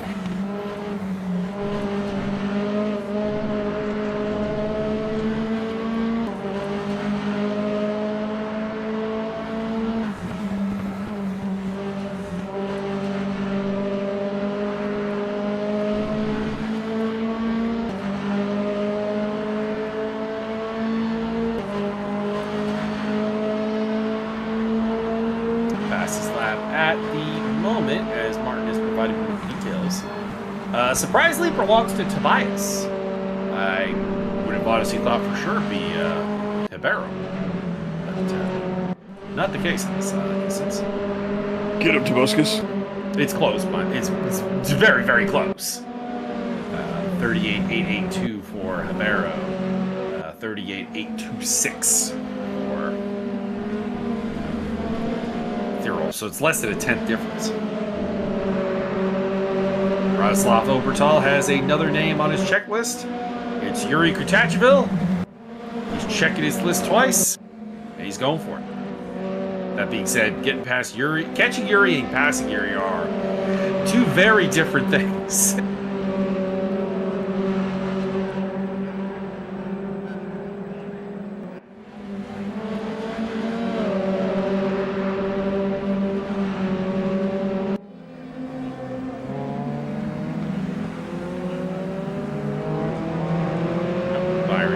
Byron will be doing a little bit extra after this one. The club race is running late.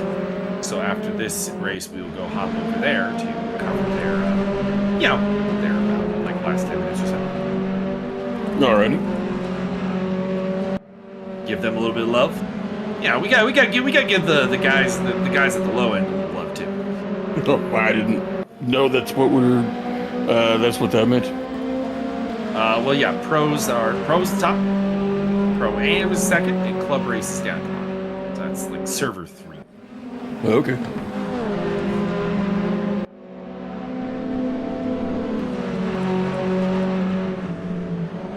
And one of your favorite boys is racing today. So Martin feels that you would appreciate it.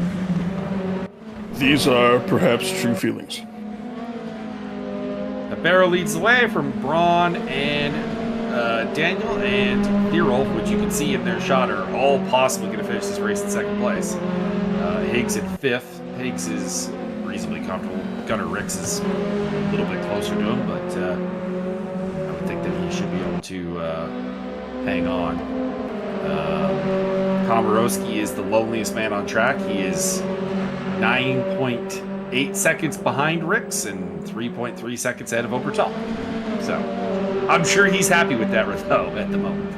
Obertal at 8th place, followed by Phillips, Konieczny, Kurtacheville, Pater, Butler. They're all very close proximity. And then there's a drop back to Yves Sitters, who's having a lonely race to 14th. Unlike Komorowski, probably not enjoying the fact that he's having a lonely race to 14th. Komorowski's probably happier about that. Nope. Shoulder action there between Konieczny and Phillips. Konieczny is not leaving a lot of room for error in a lot of these side-by-side battles.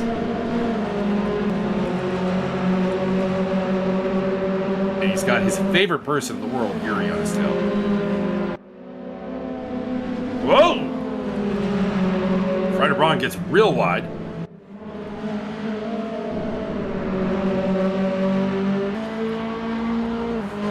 Hawthorns. Pardon me, through Hawthorns. Cleans it up for Sheenker. Still hanging on, and it's actually going to be Peter Daniel losing out to Tobias Thirol rather than Ryder Braun losing out.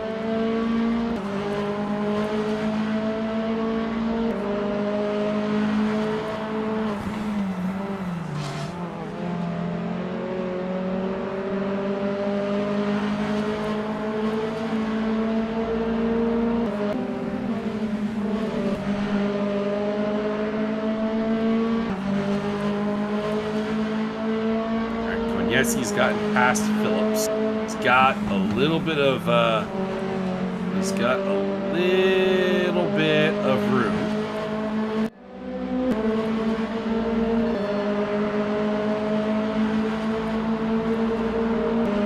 And Butler is still in the mix as well. Ooh, lost control there from Yuri. He'll be under attack from Pater. Butler is also probably going to take a look. Pater down the inside of Druids. Inside line for Yuri, though, through Graham Hill Bend. We'll see him successfully defend the position. And then we'll head down to Surtees.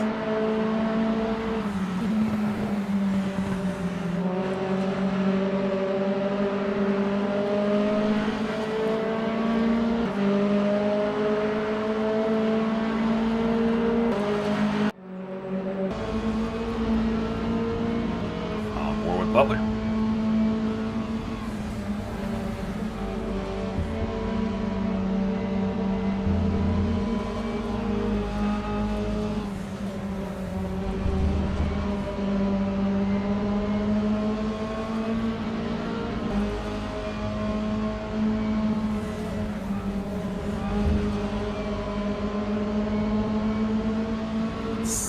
Don't think there's a move here in his Sterlings. Now, if I were him, I'd be setting up for Druids. That's the primary overtaking zone. That's where I would try to get this job done. It's the one that has the most options. Right now, I'd be just trying to stay as close to the back end of him as can. You know, make it so that that option is there. Come to Druids. I don't think it will be this time, though. 310 is a little too far back. Unless mistake from someone through Paddock Hill.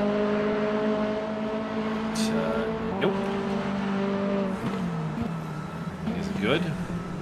This is Druids here, for those who do not know. And that would be the spot I would plan for. You'll have one more try through there. Maybe two.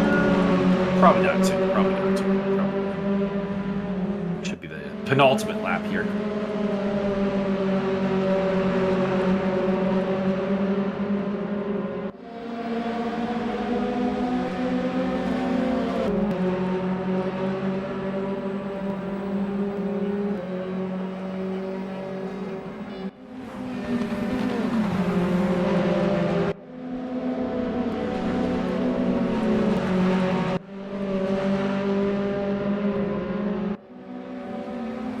Trying to get back on the podium, but Tobias Thierolf is usually cool as a cucumber.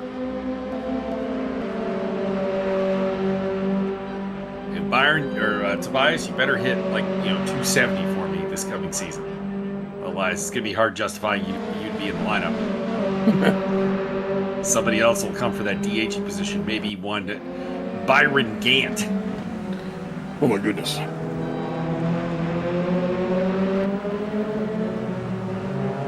Because I'm not above letting somebody who's not really a first baseman play first base. We'll see if anybody else creates a first baseman for the Vancouver Chicken Cobras. We are the best. Perhaps. Give me the goal. Give me the goal.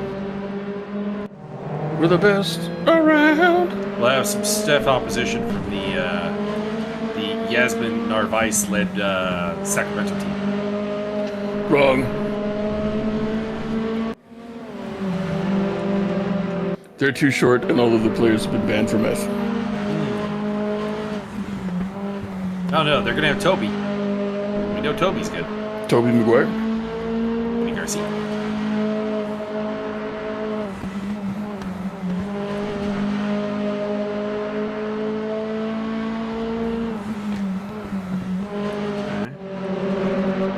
Yeah, checker flag will be out. So this is the end of it here. Last chance for Thierolf. Last chance for Daniel. Last defense for Braun. Here we go. They all go in the wall. Braun getting pushed along there. And Higgs wins. Towards Thierolf quite wide. And second place is taken. Cha-cha. Thierolf gets third. Daniel gets fourth.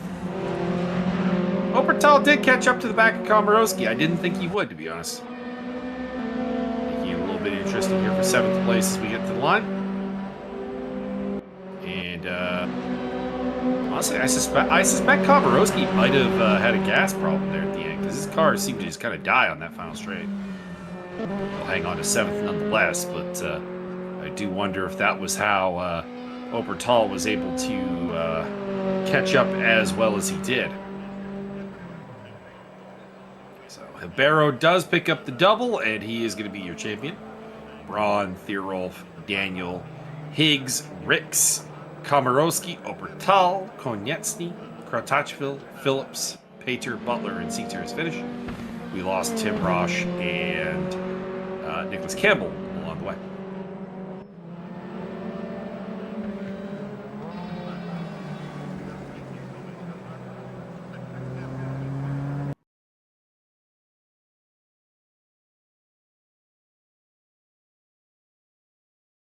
All right, we will join the club race in progress for the last little bit.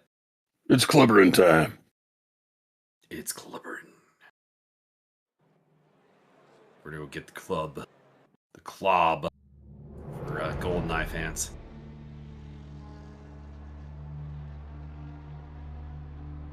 The man with the golden club. Oh god, a golden club would be broken. One-shot club? Come on. I mean, it wouldn't be it's not the most broken option for a one-shot, for a golden option. That would be like RCP90? That would for sure be the answer. Yeah, the P90 would be already a one-hitter quitter.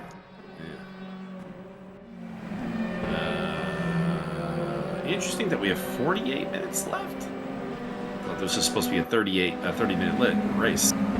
Are we getting it inaccurate timing, Martin? Yeah, inaccurate. That looks like the practice time from the original session, so it makes no sense. Yeah, I was going to say, because I don't have... It is not the correct timing. I don't have 48 minutes to hang around longer, so... No, there's 19 minutes and 10 seconds left. Okay. The director is messed up. Okay. How many minutes? Chris Willems in the lead 19. from Matsusiak. I don't know you, so I don't know what your first name is. My apologies. Steve Davidson's down at club level? What's this bullshit? Sandbagging. He missed a few races. Sandbag. Mauricio Delgado in 4th place. Kale, not familiar with you. You're in 5th place. Colin Skittles. Mike doesn't need a lot of kale. Not familiar with you, but hey, your last name is Skittles, so like, you know, I'm instantly kind of a fan. I think we have seen Martin before. I don't remember his first name though. And then we have Spritzel, Andy Foster, Sieg, and Morbid Apathy. It is Stig Martin. Ah, yes, Stig. Stig. He's done a couple of races with us, so familiar. So many Martins today. This week. It's only really been 2. Well, 3. 3 including our Martin, yes. And then if you listen to some Coldplay, then you had 4. True, but why would I listen to some Coldplay? I'm just saying it might happen. Can't really say they have a single song that I enjoy. What? Not even like Clocks or anything like that? It just doesn't jive. You don't jive. I got no hate. You go out there, you make that money, but yeah, I never. I don't know. It's maybe the only band that like I just kind of came out just entirely neutral on. Just me. If you were to have them on an episode of Stargate, would they be the Guo play? Yes. Excellent. Maybe the system mid. So there's 17 minutes left on the actual race. So do not look at that 45 minutes. It's something. Ignore the 45 minutes. Right.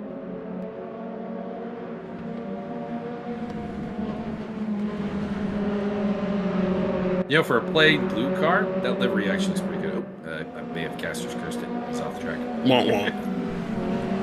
It's Colin Skittles falling backwards. Saying that Skittles skidded very dramatically. A little bit. Pick up Philip Stritzel.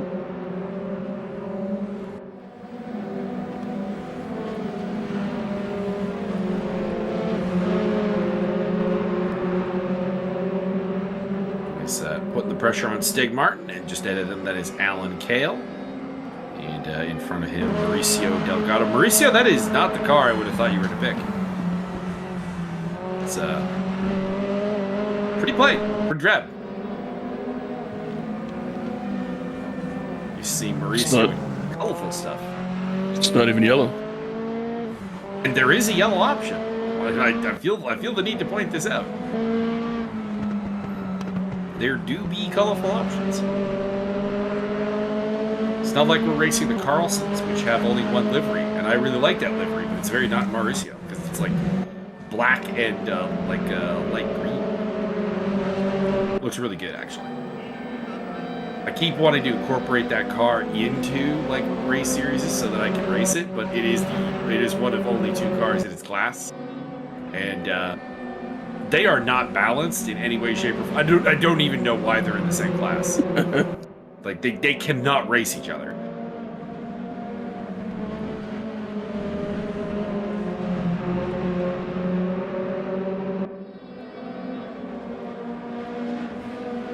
Every so often, RaceRoom has like, here's a class of cars, and then you race them all, and you're like, these cannot race each other. What are we doing? They're not the same class. Don't have the same performance. Somebody break out the Vespas. The worst used to be, I don't know if this still is the case, but the Hill Climb icon package. 2 cars in it. You got a BMW Judd and I think just a regular Judd. And the regular Judd cannot keep up with the BMW Judd at all. Cannot. It has no ability to race a competitor. Now, am I saying I could beat Mike Stoppbill in that matchup? No. But any fair matchup, and yeah, the BMW's just gonna truck it.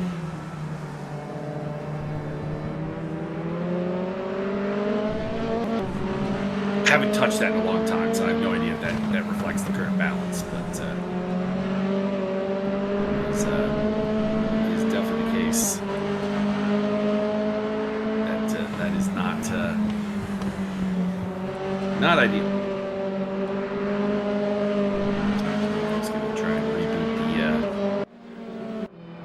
reboot the spectator mode here and see if I suppose that'll fix the clock. It did not. It did not. Steve Davidson on the tail of, I still don't know your first name or how to say your last name there. Matusiak. Tuziak. First name is Mitchell. Chow Matusiak. Being chased by Steve Davidson, the sandbagger. Sure why I know how to say that, but I'm sure it was either a wrestler from the 70s or 60s or something. Maybe a hockey player. Yes, probably would be also a hockey player from the 70s or 80s. Because as soon as you said it, it did click in my brain. Yeah. So I'm going to go hockey player. I don't know if Steve is sandbagging. Look at the lap time of everyone. I just sensed that. Sandbag. 1, don't ruin our fun. 2, come on, Steve should be at least at the pro-am level. Well, do you know who else is in the club and hasn't showed up? Paul Riccobeni. Paul hasn't done a lot of race work in a long time. But He's just rusty. Nah, he did 1 or 2 races and he did very well, and then he stopped showing up, so he dropped in the standing. And that's why his class has club, but he should be in the pro. Good old Ben Riccopoli. All Riccomini.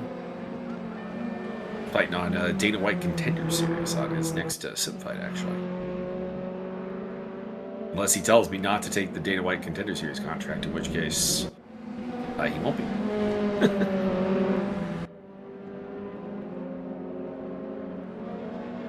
Byron will never fight on Dana White Contender Series. He's too good for Nope. Yeah, you just put me right in the title shot. I don't want none of that nonsense. Fuck around. And of course, by fighter, I'm just hoping to get wins. I'm not doing well. Well, I want my shot at the championship over Byron, and if I win, I'm teabagging them. It's not a wise decision. Not be beating Byron. We sent you to Costa Rica to face Byron. It didn't go well. We do it again. Steve went too deep. Yep, and Matusiak will get back past.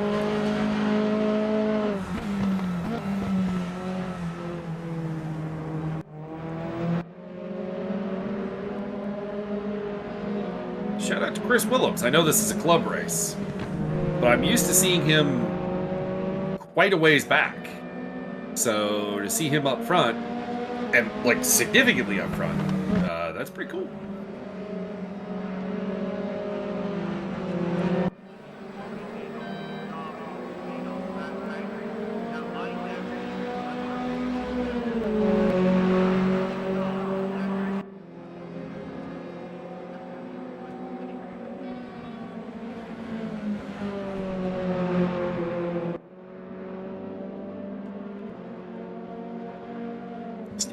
continues to give chase.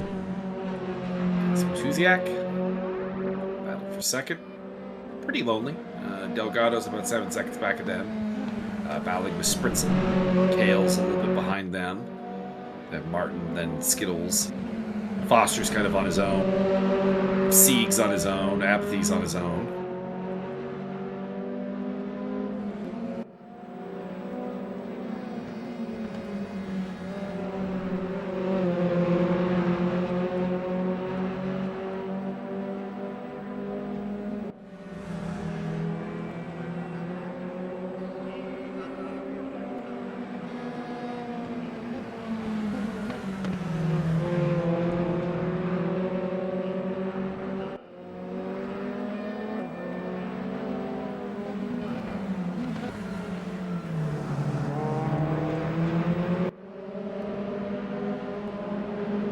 There is 9 minutes left. 9. 9, 9, 9, 9, 9.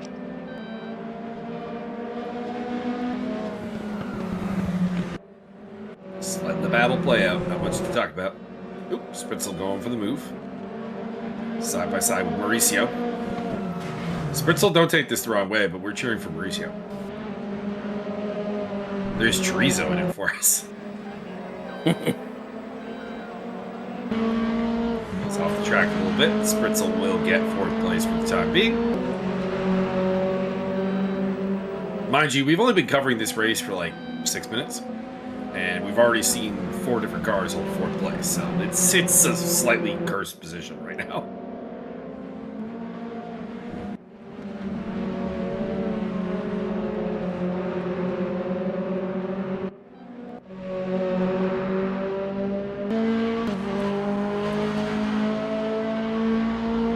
Kind of like 3rd place at the 2003. Oh, that's not the cleanest pass, but I kind of more put the fault on Matuziak for it than Davidson. So I'm gonna have to give the standard Byron Derksen response on this one. It looked clean to me. It's fine. Seen a couple of times actually that collision, basically that same collision at Jim Clark Curve, where the car on the outside just ignores that there's a car on its inside, and you can't do that. like that's not gonna work out well for you. It's not worked out for any of them.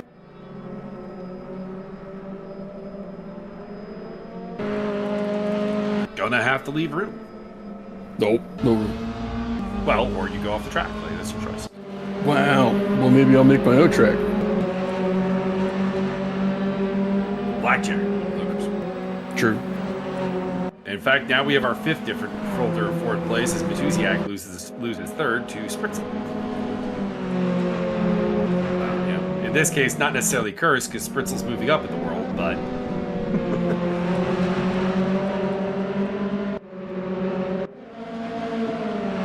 that was a little dirty pull by Spritzel. Gave Mauricio a little hip rub there.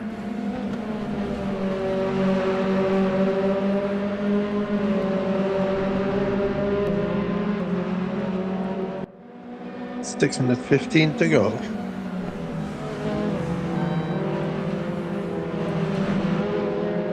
Yeah, it'll be over about 29 minutes left on the clock. Just pulling up the standings here for Brands Hatch. Is it true that the person who loses this race has to fight a live ostrich? No, Oh, okay. the animal cruelty. Well, Spritzel making his way forward. Spritzel's been dominant in this series. He's got 4 wins to his name.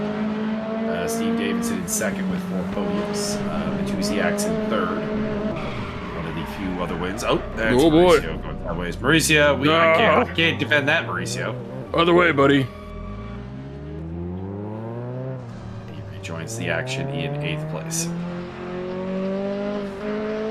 Chris Willems is on pace for his first win. He's had a quartet of thirds in this series. Alan Kale is 5th, followed by Stig Martin. And the other person who has a win is 7th place Pavel Bogdan. How did we not get Bogdan this first time? 2 Bogdans in one day? I don't know if we take that. Andy Foster, 8th. Andreas Sieg. Dennis Amberger. Colin Skittles. Nami Tsunami. Which, if not a government name, could be a reference to League of Legends, which I approve. Morbid Apathy, Mauricio Delgado, and Fabrizio Gengi. Yankee suit up? Genki Sudo. We need to show Devoid and Javi some Genki Sudo. Correct. And Yuki Kondo. The breakdance fighting Genki Sudo.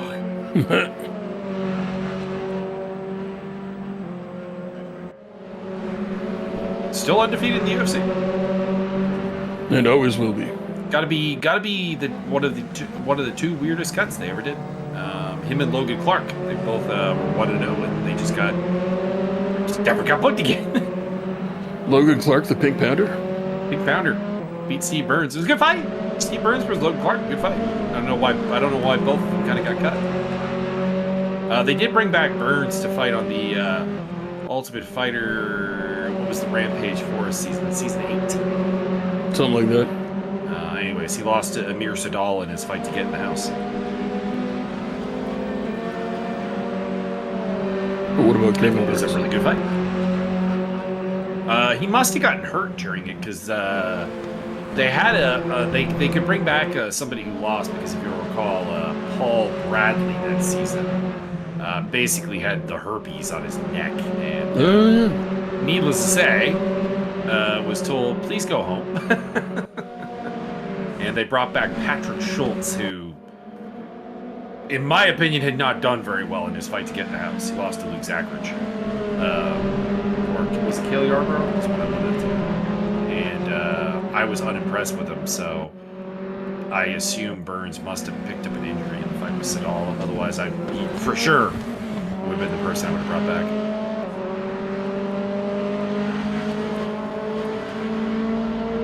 Either that or Rampage's buddy Dave Roberts, who was bad, but keep Rampage happy.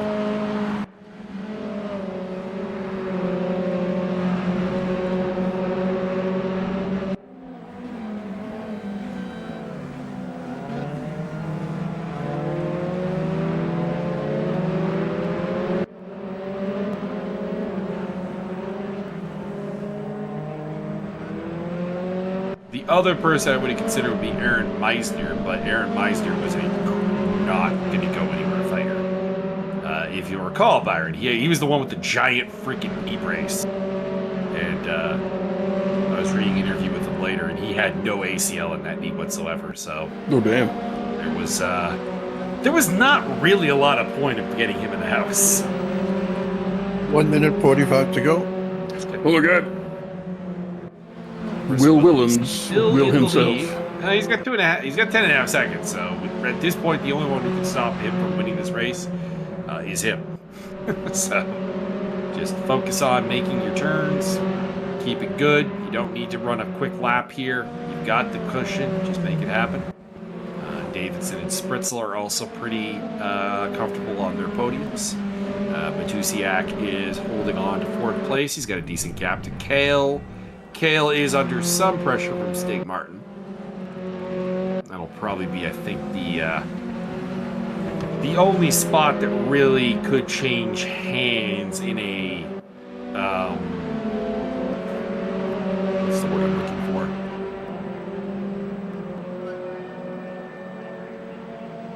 Conventional? Yeah, it's not the word. Without there being a massive mistake by a driver. There we go. 40 seconds left. They'll never make it. They're going too slow.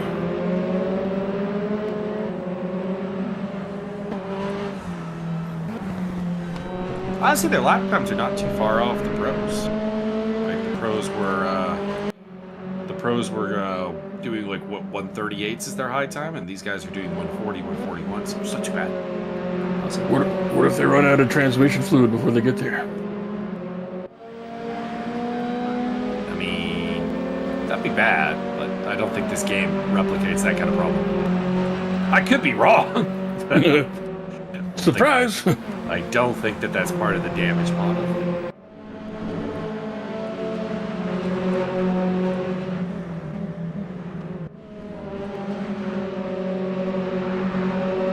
Can't think of a game that does that kind of level of damage. The most comprehensive damage model I can think of is just is still very not real, but it's just that like certain things can't be fixed in the car. Whereas I think RaceRoom, you can fix everything by just going in the pit lane. But other games will have like permanent brake areas. Santa Corsa Competizione, for example, has the rear diffuser. You cannot fix that if you've damaged it, because that could not be done in real life. The response to a damaged diffuser is basically as follows: find a dude the size of Byron to rip it off the car and replace it. They had to do something like that at the Bathurst one year. It was funny. Ripping and tearing and ripping and tearing. One of the headlights was busted and hanging around. Foster bringing it home in 9th place. Here comes Andreas Sieg. I like that livery. Very simple, but it does the job.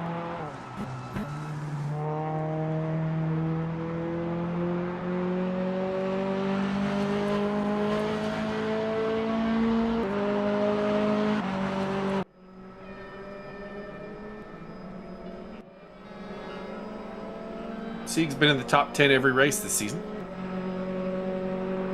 So congratulations, Tim. I like that. I appreciate the stick-to-itiveness and the attendance.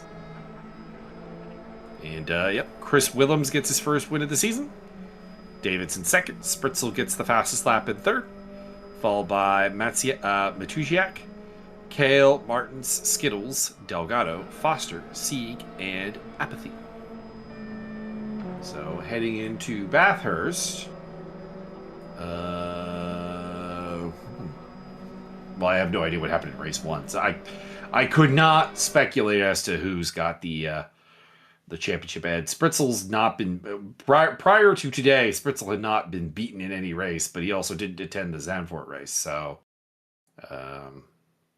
maybe there's a championship fight between him and Davidson and Matusiak. We'll see, I guess. All right. Anything else you need us for here, Mr. Martin? No, we are good to go. All right.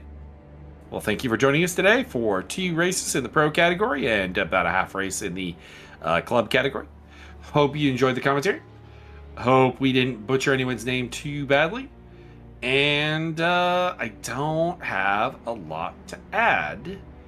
Byron, would you like to add anything? Oh, we'll catch you next month for Bathurst, which will be really fun. Hell yeah, Bathurst. So, Byron, aside from you're all excited and looking forward to Bathurst, do you have any final thoughts? I'm hungry. They're solid thoughts. I'm also going to go get myself some cool.